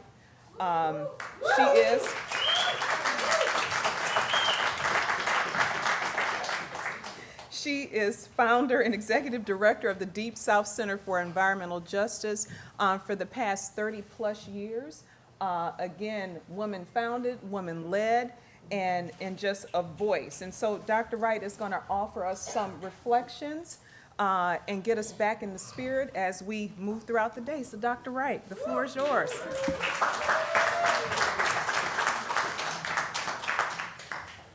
So thank you, Jelon. I've gotten my instructions, y'all. I have like 3 minutes. So I promised them that I could do it, that I would do less talking. I have 20 slides, but they move really quickly. Because these slides are mostly for you to visualize and to remember. So I'm going to take you through that. But I do want to start. Let's see if I press the right button. Yes. I had to start here, y'all. For those of you who don't know, this is Dr. Bunyan Bryan, who along with Paul Mohai convened what was called the Michigan Group. He passed away just recently and we're very saddened by that. But almost every African American who had a degree in environmental science at one point in time got that degree through Bunyan Bryan. Bunyan Bryan was also responsible for the beginning of our true interaction with EPA, the organization we love to hate. Over the last 40 years, it has been the one that we love to hate. So our best enemies and our best friends were in EPA. And we fought them for years and years and years. And I have to tell you, this is the first time in 30 years I've really, really felt like we have an inroad into that organization. And of course, my governor, the Confederate governor of Louisiana, actually did a FOIA on DSCEJ and other small groups because he said we were too close to EPA. He needed to find out what in the world we were telling EPA. And he felt that EPA was following our dictates. I said, oh, so very wrong. If EPA were following our dictates, Cancer Alley wouldn't be Cancer Alley anymore. It would be a beautiful place for us to live, play, love, have children, all of those things. So very quickly, I want to take you through this. I couldn't do anything without recognizing Bunyan Bryan. And here's the Michigan Group, y'all. If you can find me and Bullet on there, you got good eyes. We were very young. In fact, I looked it up. I was 44 years old. I see that hair. You see that hair? Yes. And I'm standing right next to Bunyan. But at this first meeting, one of the results of that meeting, and we worked from day until night. He didn't give us breaks. You know, you just had to run to pee and rush right back. That's the way he did it. We came up with recommendations for actually developing environmental justice centers. And there was a petition, a request to meet with EPA. And 1 year later, we finally got that meeting. But very quickly, I'm going to take you through what happened. You've heard a lot about this. From the steps of the Capitol to in the Oval Office is where we have gone over these last 30-some years. That was the first People of Color Summit. What came out of that was 1991, the National Minority Environmental Health Conference, 92, EPA Equity Report, 93, the EPA creates NEJAC, 94, we had the first Health and Research Symposium, 94 as well, the executive order, you remember that? I think we had a ice in or snow in or something, snowstorm. But we made it in, and I'm in that picture. I got pushed aside, and all you can see, literally pushed aside. There's a backstory to all of this. If I had time, y'all, I'd have y'all rolling laugh. We don't have time for the backstory. But I was pushed aside, so all you see is my hair, and poor Bernice is invisible. She's so short you can't see her at all. But we are in that picture. And then, you saw how many years that was from 1990 to 1994? After that, some things happened, but with my short period of time, not worth mentioning, we go straight to the current federal response. So in 2021, but watch this, folks, In 2021, we get the executive order, and all of these things happen. You all know the screening tool, all of these things we're doing. 2021, we have the Justice Party Initiative. 2022, Inflation Reduction Act. 2022, the Bipartisan Infrastructure Law. 2022, EPA creates the Office of Environmental Justice and External Civil Rights. An amazing accomplishment. We just got that a 50-year case is now going forward on Devil Swamp out of Louisiana. 50 years we've been appealing that. This is the first time it's come forward, mostly because of this office. 2023, he signs the executive order. 2023, we get the Driving Communities Technical Assistance Center, which Deep South Center is proudly to say we have one. And what came after that was the TCGM. I didn't have time, y'all. They told me I only had 3 minutes. So I couldn't put everything up here. But this is the point. Then in 2024, the HAN rule, an amazing rule that would reduce cancer risk in Cancer Alley, I'm talking about where I live, by 90+%. We've never, ever, ever had any rule imposed that would really reduce cancer risk in Cancer Alley. We are third in the nation for cancer, and it's just an 85-mile stretch of land. And that was the signing of that. And, of course, in 2024, the first ever national goal of zero emissions through the freight sector set. And I did this so you could see it. So if you look at where we began in 1990 to 1994, then there's a big lull, y'all. Then Biden-Harris comes in to play, right? And in 3 years, you know, a picture is worth 1,000 words. I need not say any more. And the point is, I need an intern to work with me to complete this timeline. There's so many other things that are not up here. These are just the things that are the really big things. But the other kinds of rule changes that are being put in place, I mean, it's like Bernice said, every day. We go from the 90s to now to get to a point where we really see environmental justice embedded, institutionalized to some extent. But the fight is almost fiercer now than what it was when we first started. The reason is we're making progress. So whenever you start to make progress, the dogs come out. And they are out, but guess what? I'm 76 years old, and I've never been more inspired to work. Harder. Harder.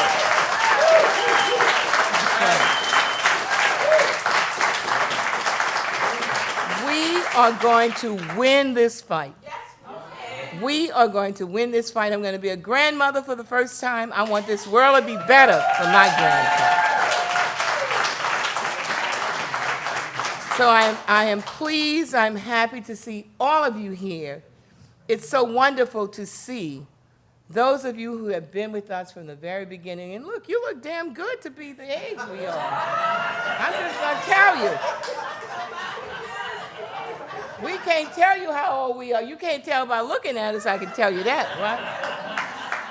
This is what hard work with a cause will do for you. It'll keep you here, right? It will keep you here because you have a cause. It's in your heart. We should fight harder than ever and ever, and I have so much more hope for the future than what I ever had. I don't mind fighting. I had a young person tell me, "Oh, I'm just so tired." I'm like, "Tired?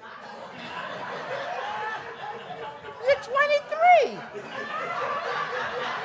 How can you be tired?"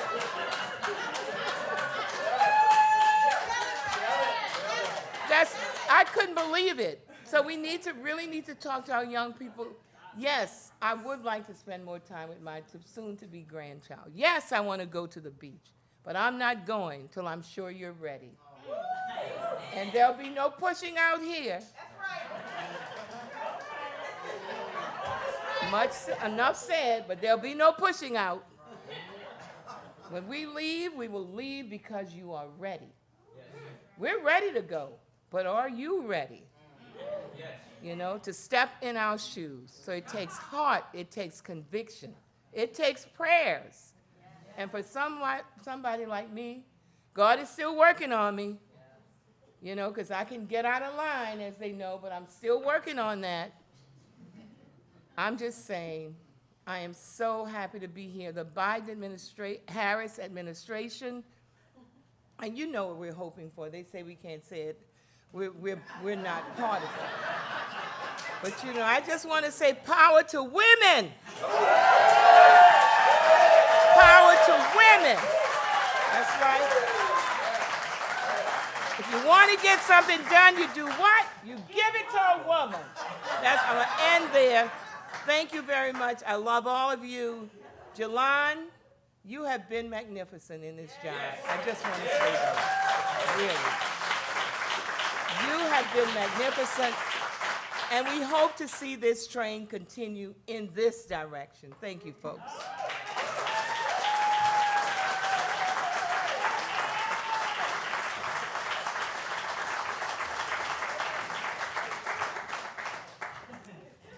I don't even know what to say, Dr. Wright. First of all, I feel bad about the time. She said about 10 times, but what I will say, it's how you use your time, not how much you have. And you used your time effectively, powerfully, and you inspired us, as always. So, Give me 30 minutes next time. next time. 30 minutes and 117 slides. Okay. All right, we're going to keep it going. Like I said, I tell you, so many, what'd you say, Maria? Yeah. So many milestones that folks have touched on, from Warren County to the summits to everything. And so we want to keep it moving with our second panel that is really going to dig into how folks are building healthier communities. Again, looking at the progress, the foundation, the infrastructure that the Biden-Harris administration has laid. So without further ado, I would love to call up our panelists at this time. So Ms. Donnell Wilkins is the Chief Executive Officer of the Green Door Initiative from Detroit, Michigan.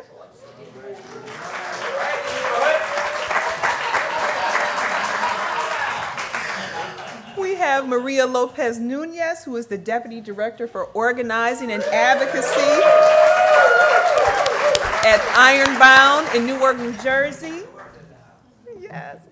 Mr. Jerome Shabazz, the Executive Director of the Overbrook Environmental Education Center, representing Philly, Pennsylvania.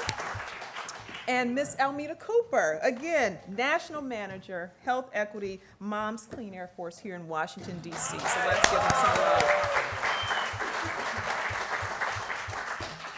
So this second panel, again, is going to talk about progress in building healthy communities. And what I will say, when I travel across this country and have the opportunity to connect with folks in community, the one question that I always get is, you know, is this administration making a difference? And to take some of the words of, or borrow some of the words of Richard Moore, you know, when am I going to see, feel, hear, and taste a difference? You know, the billions of dollars is great, but what, right? And so we have 4 panelists that are going to share, again, some of the ways in which this administration is helping support, enhance, and expand their efforts around advocacy and building community health. So we are going to jump right in. And so my first question is for Ms. Donnell. Again, when you think about this administration and how they've worked to empower youth, particularly through, for example, the American Climate Corps, training up thousands of youth to take on the climate challenge, and knowing the depth and the beauty of your work in Detroit, working with youth, you know, what does this mean when you talk about kind of this alignment and need for bringing youth into this space, whether it's green jobs, clean energy, the work that you're doing at the Green Door Initiative? What does it mean for this administration to kind of honor and empower youth to dig into this work? Thank you. I will say that from the inception of the Green Door Initiative in Detroit, we have focused on youth, but there's rarely been an investment to help us meet the needs in our community around developing youth leadership. I've always believed that there needs to be a healthy transition of new leadership coming in. As Dr. Wright said, we're not always going to be here in this role, and we need to know that we have some safety and confidence in who's coming behind us. That's our role. But resources are needed to make it happen. And this administration, by far, has done the most to work with communities to ensure that there is a trajectory of young people coming into the work. One, just investing in the climate core and helping young people understand that they have a role to see this through, and to have the support to be able to come in and work with communities so they can learn what that means, right? And then be able to get their own ideas and their own passion around this to make things happen for the future. So we have started, we've seen the legacies and we've been in that space. And even as young people, I like to say when I was at the first People of Color Summit, I was young and I was tapped by Dr. Bunyan Bryan. I wouldn't be here if it were not for him, recognizing that this young person had something to give to the process. And here I am over 30 years later, making an impact. And I see the same responsibility for the people that I serve in my community in Detroit. We place the world on wheels. We have legacy pollution. We are dealing with the impacts of climate, like most of you, if not all of you in this room. We are dealing with a number of things, but we need strategies. And so as we put strategies around workforce development, because I came to the point, like, I'm tired of seeing other people who don't live in our communities and stuff gainfully employed, benefiting, and our people are not. They're watching on the sidelines. How does this administration help to impact that and influence that? Invest. And when you invest in the people, then we can ensure that there are jobs and opportunities, and we've been able to do that. Thanks for the partnerships, like with the Deep South Center, and the Bullard Center and all of that, helping us really put our put the foot on the pedal for workforce development. We've trained nearly 1,600 individuals from our community. We provide an annual summer employment program where 20 youth are on our payroll, getting paid to learn about all of this, right? And it is our hope and intention that when they get through the work that they get to do in natural resources or whatever, renewable energy and all of that during the summer, they begin to think about, well, what my future gonna look like? How am I gonna contribute to this? And if I can get 10% of those young people to say, I wanna do what you do, I want to go and be, and focus maybe on law, but environmental law. Maybe I want to focus on science, and now science is kind of fun in terms of climate change, right? So maybe it's science, maybe it's medical, opportunities or whatever. But we get to help to expand their thinking, expand their hope and vision so that they can be a part of this. They deserve to be a part of this. And it's our responsibility to hold folks accountable to make sure those resources get to where they belong and not just do, sit at it based on whatever the mayor or somebody else want to see happen with it, right? We got to be that, and we got to be that example. So it is marvelous in my sight. And it is marvelous to be able to participate in building that capacity and leadership among the young people in my community. Awesome. Thank you, Donnell.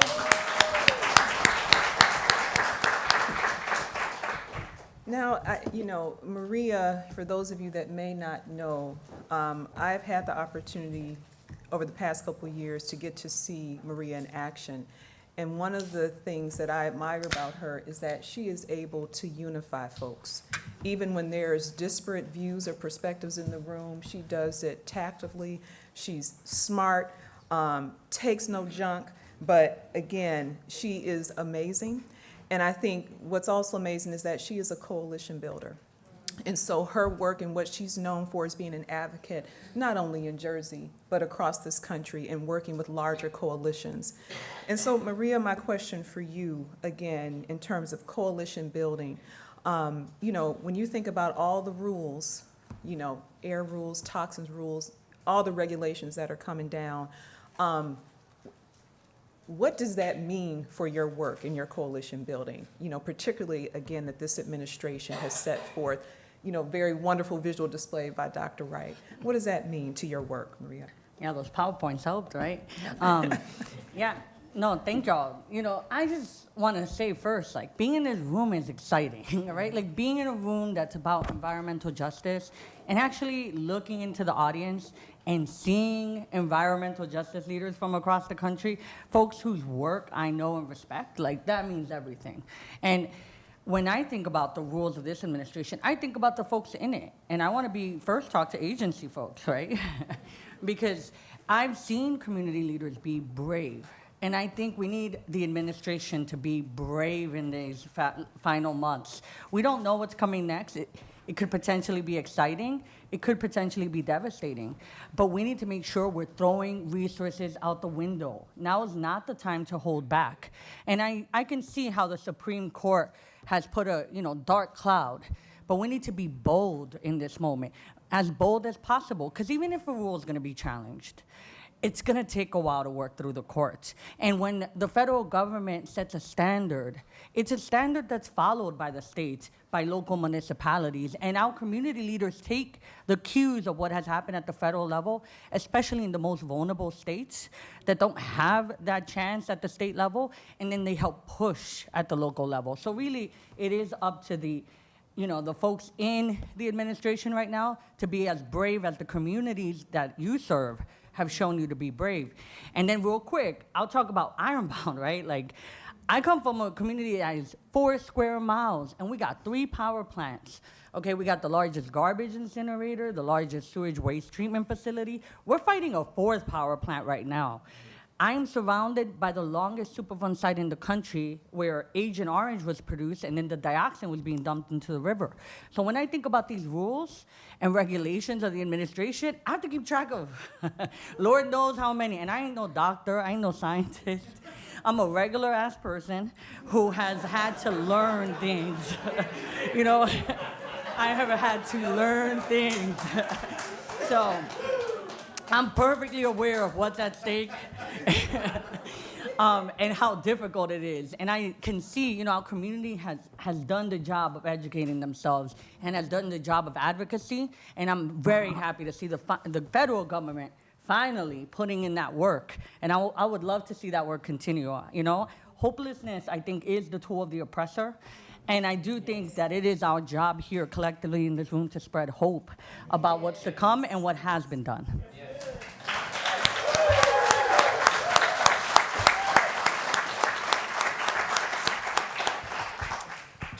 Thanks, Maria, Mr. Shabazz. So again, this administration has put forth a lot of resources, particularly around building capacity for organizations and technical assistance.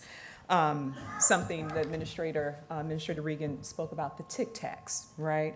So can you speak to the importance of technical assistance in advancing environmental justice and how you've seen that support provide the impetus for your work? Well, thank you, Dr. J. Now I have 2 famous Dr. J's, from Philadelphia, PA. So we have the Dr. Julius Irving. But no, thank you very much for the question. I'm fortunate enough to be a part of a Region 3's TIC-TAC, which is headed by our good colleague over here, Adrian Hallis, and where's Dr. Sokobi Wilson. So one of the benefits that's not talked about as often, beyond the money, is the natural structure that's being created. It's a brilliant structure. I think the Secretary talked about, Secretary Regan talked about 160 partnerships were created. And those collaborative partnerships are extraordinary, particularly when you're talking about under-resourced communities having access to these dollars.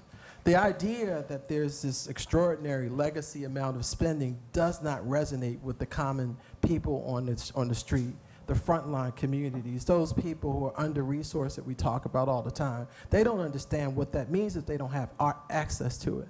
But I think the technical assistance, what it does in its design, is to create a social architecture because it requires co-production of results that includes community members. Now that's a brilliant concept because when we talk to our academic partners, We can be the lead, and they're still trying to talk to us as if we're not.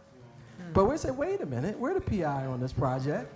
So therefore, we have to have a different kind of conversation. So that level of inspiration to the community is one of the things that this administration has created by way of its design.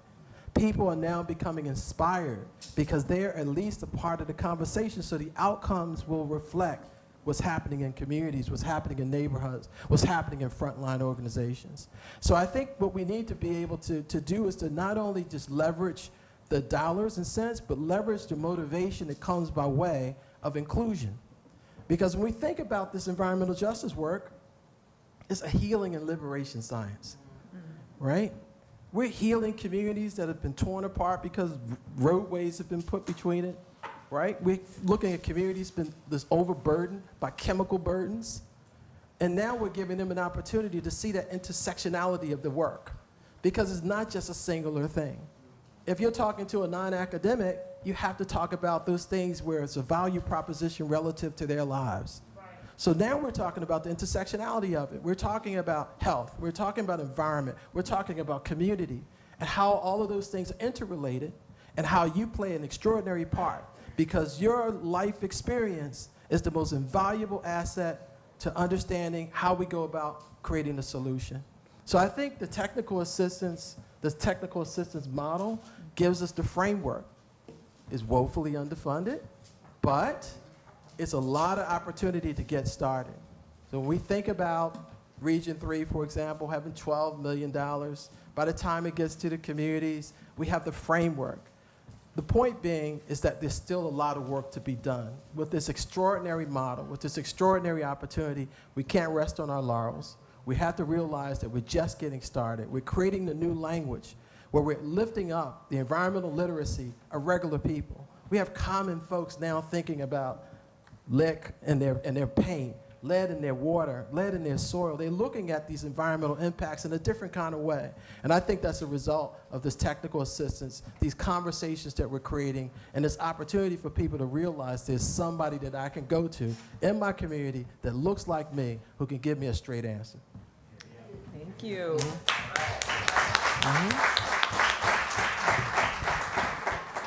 Thank you, Jerome.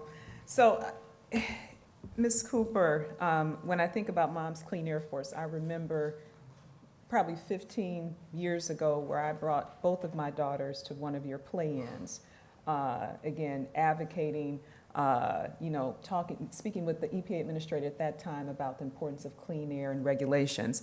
And again, with this administration's multiple announcements, but the most recent one on extreme heat, how are these rules and regulations, again, for your work, kind of galvanizing moms and children across the country, how is that having a positive impact on the ground? Like, what does that really mean? Well, first of all, I just thank you for participating in a play-in, and we happen to have just had another play-in yesterday.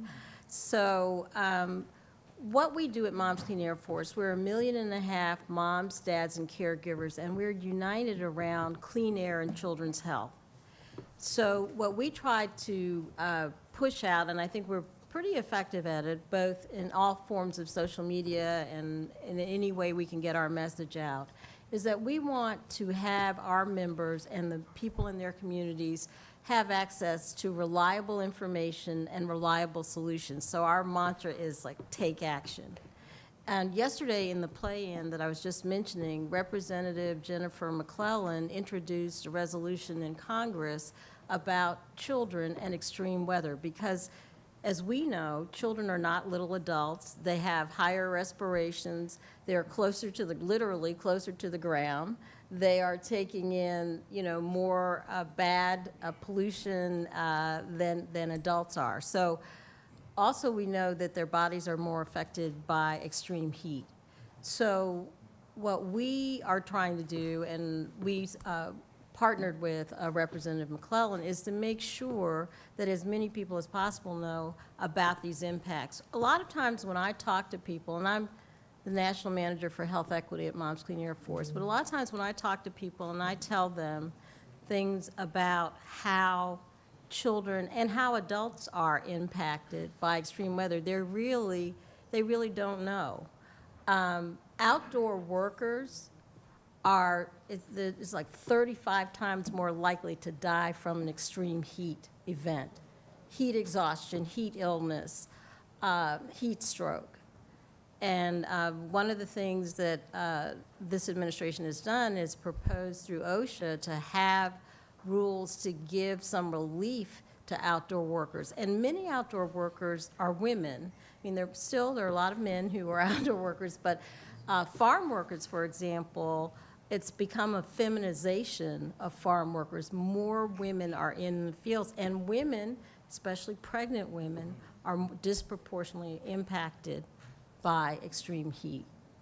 So when we are trying to get our message out and we're trying to let people know about these kinds of impacts in terms of extreme heat and extreme weather, is that you have to really get people to understand the magnitude of the impact. And there's millions of workers who are outdoor workers, and it's not just farm workers, construction workers, outdoor maintenance workers, outdoor vendors. In the city of Los Angeles, for example, so about 80% of the people who are street vendors are women. People just don't think about these things. And for any of you, I live in Washington, D.C., and if you've been walking around outside lately, it's very hot, and it's humid, and it's difficult. And just imagine if we were not sitting in this air-conditioned room right now, what it would be like for us as we were trying to have this meeting. And think about if you were doing some kind of hard labor or strenuous work. So health and climate go together. A lot of people don't know that, but we really try to impact, and we want people to know that climate solutions and health solutions go together, and extreme weather we have got to take action to do something about how it's impacting us. Thank you so much.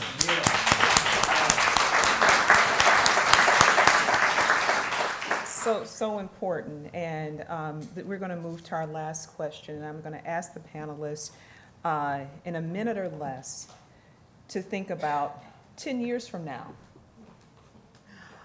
What do you think, or what do you hope the impact of this administration will be? What will be different?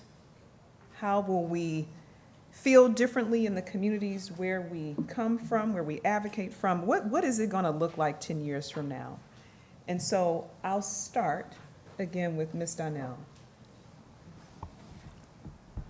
When I think about 10 years from now, I think about the groundwork that we're doing with resources that started with the Department of Energy because of this administration, where we've decided that we need to make certain that renewable energy, solar, and those things are available to everyone, regardless of race, income, and zip code.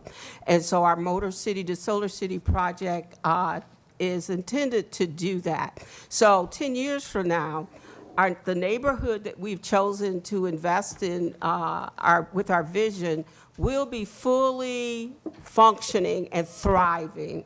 There will be houses that are available, homes that poor and underrepresented individuals are occupying, with all the bells and whistles for renewable energy, so that the burden of energy is not so much that they end up without homes. We envision small businesses, the barbershop, the funeral, and all that is a part of the Main Street there to actually be tapped into the renewable energy. We are taking a brownfield site, a school that's been shuttered for nearly 20 years, an elementary school, that will be the hub, the energy hub, with microgrids and all the things, and it will be a destination place that others will replicate. So I envision 2 or 3 other neighborhoods replicating what we are doing so that everyone has access to this kind of resource. That's what I see in employment at all levels, in terms of folks returning back from being just as involved and having a place to be. They are the people we train, young people in their early stages of their careers, contributing and benefiting. And it will be like like what it's supposed to be. Awesome, thank you. Beautiful vision. Maria? What's going through my mind is just like, let's get real, people. We've missed the mark already on some of the clear markers for climate change. And so in 10 years, we'll be having to deal with that.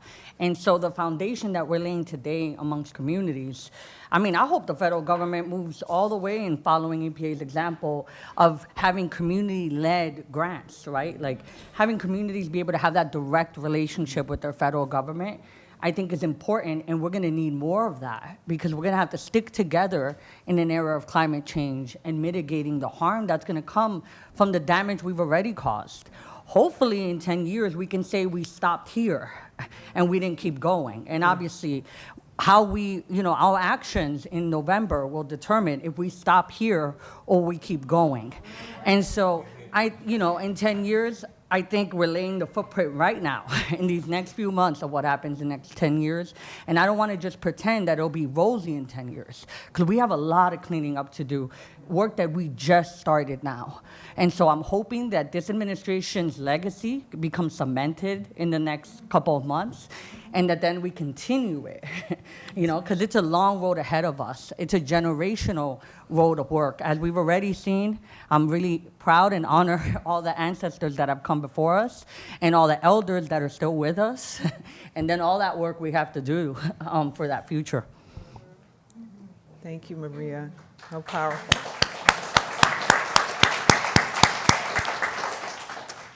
Jerome, what you thinking about? I'm thinking about the emergence of a new normal.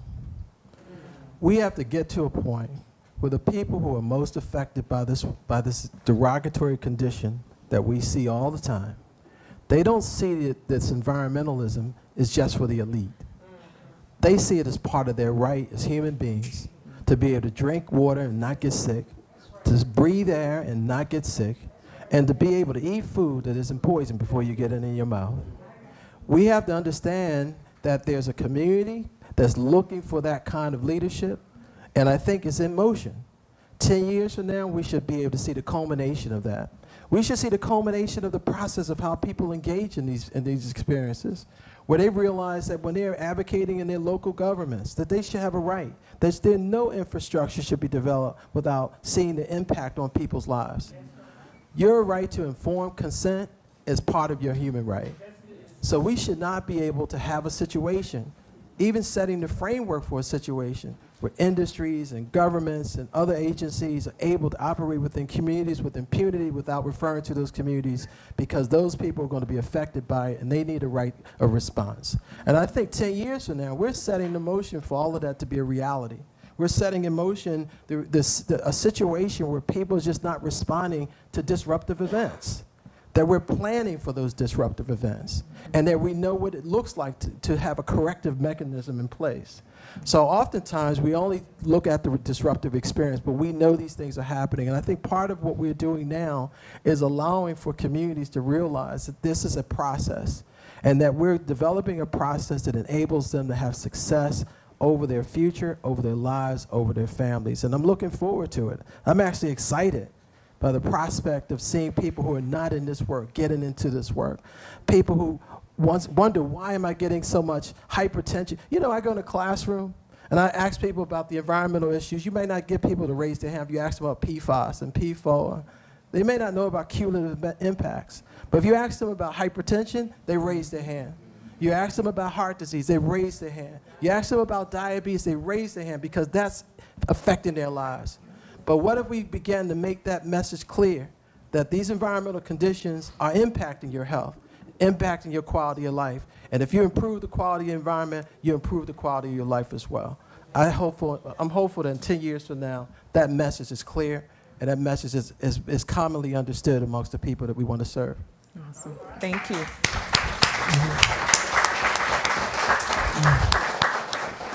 Ms. Almeida. I think it's been alluded to before that the work that we're doing, it's, hopefully we're going to continue to make great progress, but it's a complicated process, and we can't just think that if we do this one thing, it's going to be resolved. It's like the people, like Dr. Wright talked about, she's been doing this work a long time. We've got to continue to do it, continue to build the momentum. It's what you related to. We have to make sure that people understand the relationship between climate and their health, regardless of their zip code. That is just, that is super important. And we have to keep pushing out the facts. I mean, so many people don't know that 100,000 people a year in this country die because of air pollution. All of those facts are important, and we have to use, as you suggested, we have to use language that's really accessible. In February of this year, when the EPA passed an improved standard on the soot pollution, which is so dangerous for anybody who's living close to a power plant, an industrial plant, a landfill, or whatever, that's really important.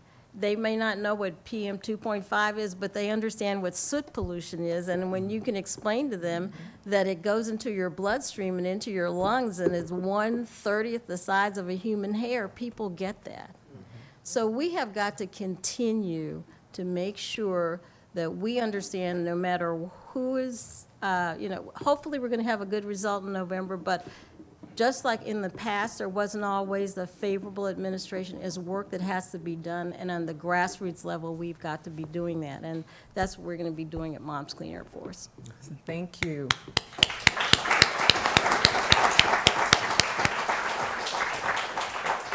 So just a little bit of what we heard. Continuing investing in youth, having hope. This administration needs to be brave. We need to leverage the motivation that comes from inclusion. Don't forget those that are invisible.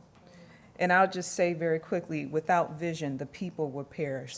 So let's make sure that our vision is clear. Thank you, Almeda, Donnell, Maria, and Jerome, for a fabulous conversation.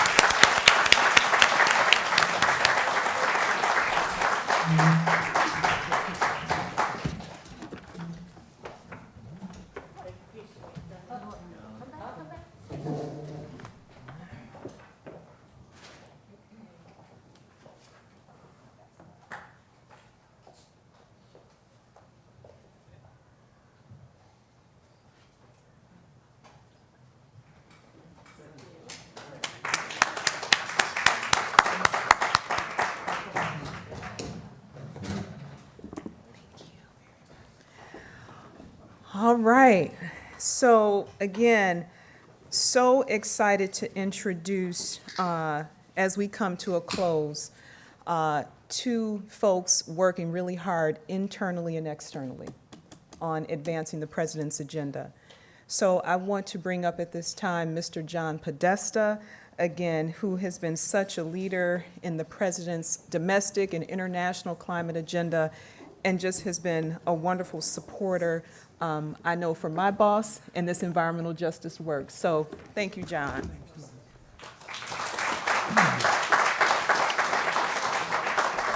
Well, welcome to, it's no longer welcome, been here all day, but thanks for being in the White House. And I want to thank Jalon, and I want to thank Brenda and Nani for all the work they've done for pulling the summit together and the work they do each and every day to make sure we stay on track.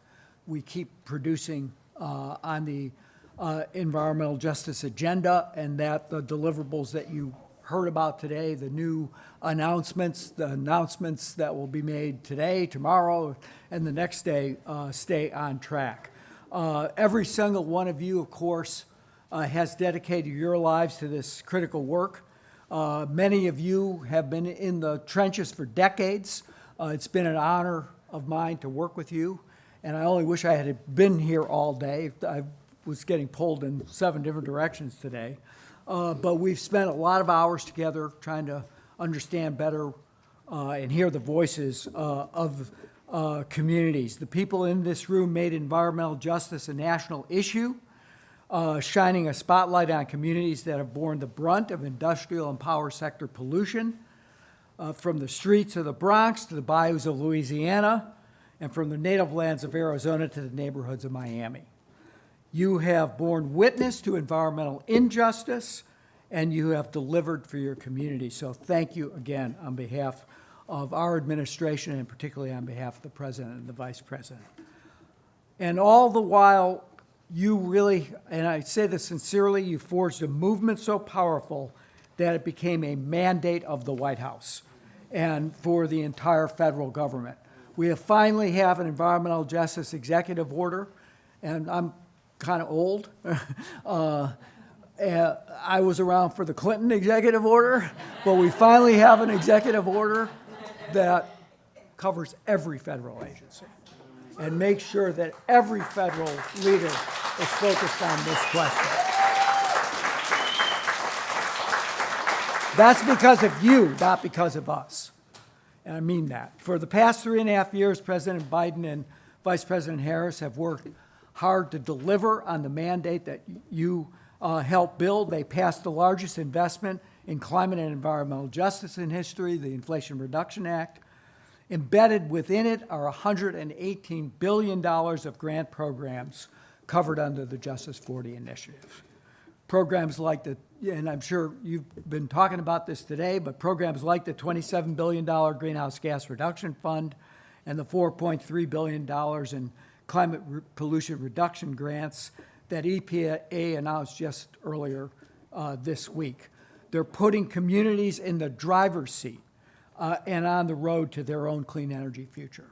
A new design so that the people on the ground can design the programs that are going to work in those communities.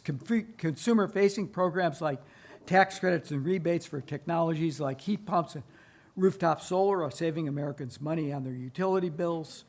The Department of Transportation's Neighborhood Access and Equity Program is righting past wrongs where communities were damaged by transportation and infrastructure decisions that divided communities. Now we're trying to stitch them back together. And initiatives like the Methane Emissions Reduction Program and the Clean Ports Program that'll slash local pollution across the country. On top of that, the law's clean energy business tax credits are already funding new investment to underserved communities. According to March analysis by the Treasury Department, 75% of clean energy investments since the IRA have been in counties with lower than the median income.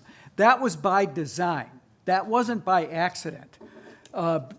Business bonuses to locate clean energy projects in disadvantaged and traditional energy communities are making a big difference into where that private sector money is flowing.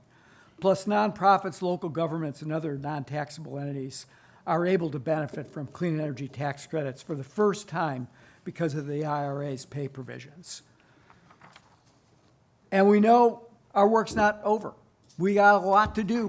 In implementing what we've already done, but also moving forward. And we won't rest until every community in America feels the impacts of our investments, until every child in America breathes clean air and drinks clean water, until we not only right the wrongs of the past, but make sure that communities that have borne in the past the brunt of pollution are at the front of the line for new opportunity. That's a long path, and you've already been walking it for a long time. And our administration is committed to walking alongside you to get the job done. So thanks for being here today. Thanks for inspiring the work of this administration, and we're committed to being good partners with you. Thank you.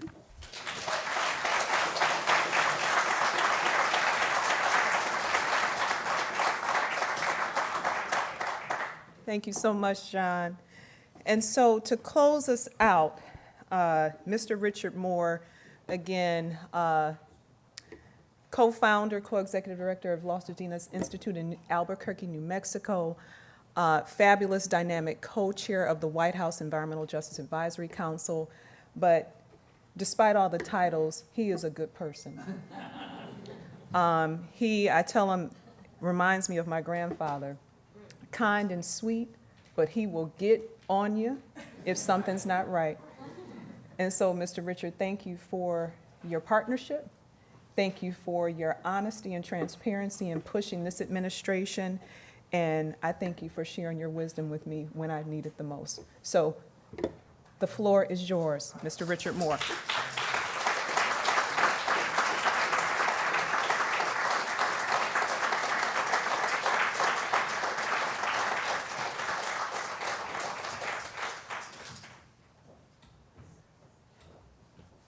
when I was coming in on the plane yesterday, I looked out and I saw some things that reminded me of a couple things. And I want to, in these words, remind us at the same time. So when I was coming in, I looked out the window and I saw the Lincoln Monument. And what it reminded me of was the first call for the Poor People's Mobilization in Washington, D.C. that was called by Dr. Martin Luther King. And for those that don't remember, or in some cases was before the time, that's where many of our sisters and brothers from not only all over this country, but in other countries stayed, lived, worked, played, and studied together at the same time. That was Resurrection City, where many of us actually lived in for several months. I think the other thing that's real crucial for us to understand that, and as Dr. McLean reminds us many times, and she said to me, Richard, are you coming to Washington, D.C., to the White House as Frank, or are you coming as Richard? And it kind of reminded me of several things, because my mother told me at one time, son, we should have called you Frank, because you're going to be as Frank can be. Yeah. And I'm about to be a little bit of that Frank. So I just wanted to say, because I got to go back home. And if I go back home and I'm just Richard, I got a problem on my hands, okay? But I sincerely just wanted to thank Dr. J, the chairwoman, all of you, all of our sisters and brothers, those that work in the federal government, those that work in state government. Let's not forget many of our sisters and brothers that are within state government too. Now, the card is going up, but I just have to remind you of a text message that I got. Secretary Reagan texted me, and he said, Richard, I think I made a mistake.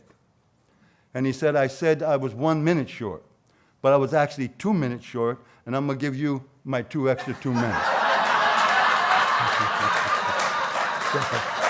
So just in case, I just want to say, okay. So here we go.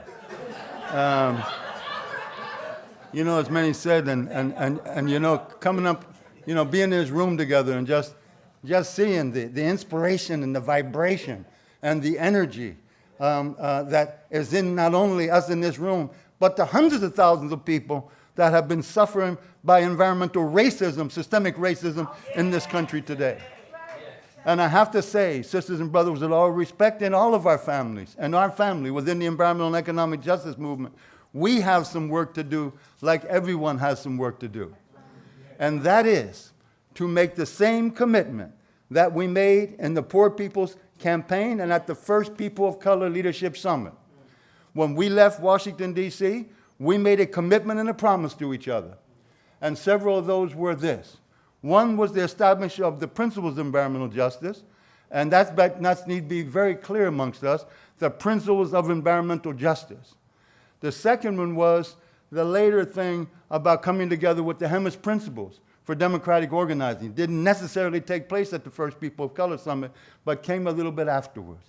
But just going back for a minute together to the first People of Color Summit, that commitment that we made as African Americans, as Latinos, as Asian Pacific Islanders, of Native Indigenous people, and also the commitment that we made together, that we have to stay together, we need to stay unified, we got to stay strong, and we got to keep the pressure on the U.S. government, but at the same time, we have to thank this administration for doing what no other administration has done. I got to put that on the table, okay? There's been a lot. But at the same time, we have to give credit where credit is due. We also say, and I saw the card, but I'm having problems because I left my glasses over there in that bag. It got a little blurry for a second. I couldn't do it. There would be no justice on the 40. Initially, we were talking about 40%. So who, in fact, then at the end of the day, said there should be some justice to the 40? You cannot talk about 40 without justice 40, so there needs to be justice, some justice in the justice 40 that implements and never forgets those sisters and brothers that have given up their lives to make it possible in those legacy environmental and economic justice communities for the rest of our lives. We have responsibility, and we need to live up to that responsibility. The other, if you remember history, I'm almost there. If you remember history, it was initially not the Office of Environmental Justice. Now, I'm a little bit younger. I got to be frank here about this, okay? You know, I'm a little bit younger than some of our elders. But what I will say is it was initially the Office of Environmental Equity. Does anybody remember that? Now, who said, if we talk about Justice 40, then who said, we're not talking about equity, we're not talking about equal distribution at that particular level of industry and of the military and all the other facilities, whether it be county, city, state, or federal government, we're not talking about equal distribution, we're talking about justice, okay? So then it became at the EPA, the Office of Environmental Justice, and the name, the Office of Environmental Equity, then was set to the side. So I just want to say in closing, but I will say this to anybody that knows me, knows as our young people say, he does it 3 times. He says in closing 3 times. And I just made the second one. Okay? So I want to say this. I know we're supposed to not say certain things, but I'm going to tell you something. I'm just going to remind you of something, okay? Now, this comment was made earlier to us, no? And it talked about the vice president. I just want to talk about that for a second because when we look at the EJ for All bill, it was stated that she was one of the first ones, the first one, that signed on in her other capacity to that bill. Now, I'm going to tell you something. We're still about EJ for All. We are still about EJ for All, okay? So then, based upon that, let's not forget, and I am going to close this way because I really don't want to get us behind. And thank you. It's starting to get a little bit clearer, my vision. But when we arrived back on the Poor People's Campaign in Washington, D.C., and we went home, and the elders called us to the mountains of northern New Mexico, and they said, young sisters and brothers, with all respect, did you take that trip, those bus caravans to Washington, D.C. for your resume? Or were you realize just what happened in Washington, D.C. and before we got to D.C.? And so they invited us to a potato farm in northern New Mexico. And they said, young sisters and brothers, we invite you to northern New Mexico to work in the fields with us for several days. 3.5 days later, because you know, we also say on our own farm back in Albuquerque, New Mexico, that if you're going to come in and just come to visit and this kind of thing, work with us in the field, but talk while you're working. Don't lean your hand on the hoe or the shovel or anything else. Talk while you're working. So what they said was that I'm going to leave this with us. One, they said 3.5 days later, after crying together, after singing together, after thinking of the hundreds upon hundreds of years injustice that our people have faced, telling stories, celebrating, laughing, the music, the joking, and everything else 3.5 days later. And they said this, sisters and brothers, never forget for the rest of your life where you come from. Because place does matter. And they said also, always remember those that have given up their lives, and for whose shoulders you stand on. That makes it possible for you to be in these fields today, and the contribution that our sisters and brothers, whether they be in liberation movements, nonprofit organizations, whatever they may be, those sisters and brothers are family members that gave up their lives to make us possible to be in this Capitol today, to be in the White House. And then lastly, they said, always give back to others what's been given to you. That's what we're doing. We're giving back to what's been given to us. So let's work hard. Let's stand strong. Let's never forget where we come from. Let's never forget whose shoulders we stand on. And let's continue to give back to others what's been given to us. Stand strong, stand strong, stand strong. And we're going to make sure that for the rest of our lives and that generation that's coming behind us is that we do, so it's never said, that we allowed ourselves to be disrespected and throughout this period. So thank you, sisters and brothers. Thank you. Thank you, administration. We're here. We're going to keep on going, and we're going to stand strong together. United together, we will win. Thank you, Vincent Emmons.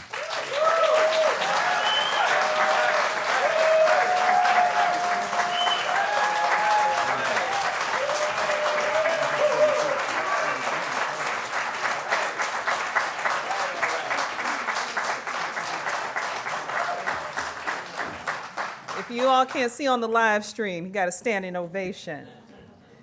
Again, thank you, Richard. My goodness, and John, for your closing remarks and call to action. We are going to move into our roundtables, but as we come to an end with the live stream portion of our time today, I just want to give some very brief closing remarks. I hope each of you in this room, at least the energy and the spirit I feel, is that you are leaving here not only more educated about what has been happening across this administration, not only more energized about the progress that has happened, more excited because of a connection you made eating outside or in here, or more encouraged to leave here and do more.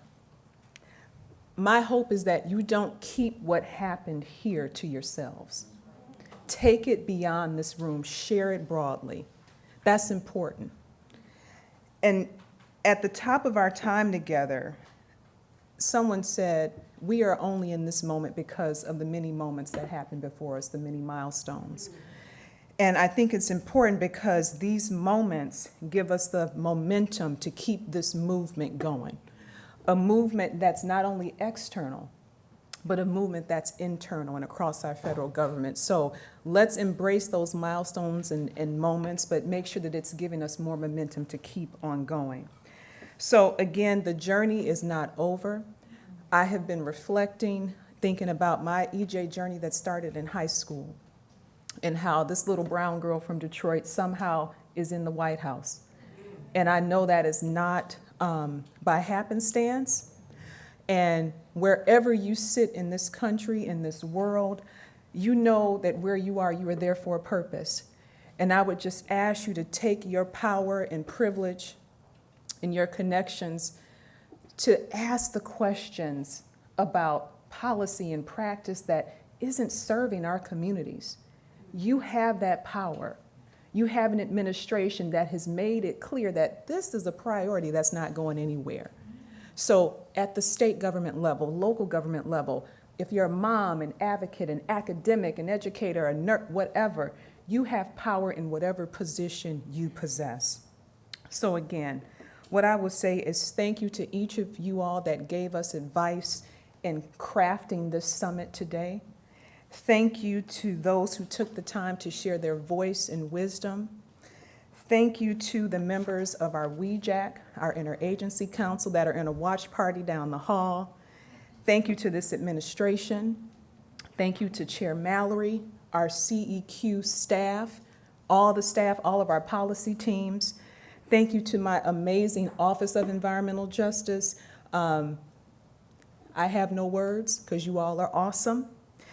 Thank you to our dynamic public engagement team, Dr. Rebecca and Shelby, who created and crafted this with the help of Emily from the start to the beginning. Shelby, don't you start crying?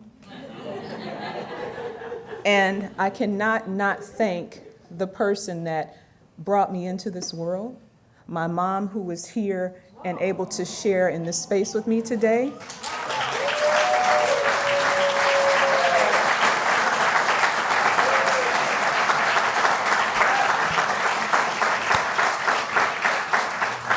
And my other family who is here, including my daughters and my stepdad and my little brother that flew in from LA that are watching in the other room. So again, I know you've been sitting for a while, but if you are physically able, we're gonna go out how we came in, with a bang. So I'm gonna ask you to stand up. And as we close out this live stream portion, I'm gonna ask you to repeat after me 3 times. All right. I am. Environmental justice. In action. I am. Environmental justice. In action. I am. Environmental justice. In action. Let's get busy.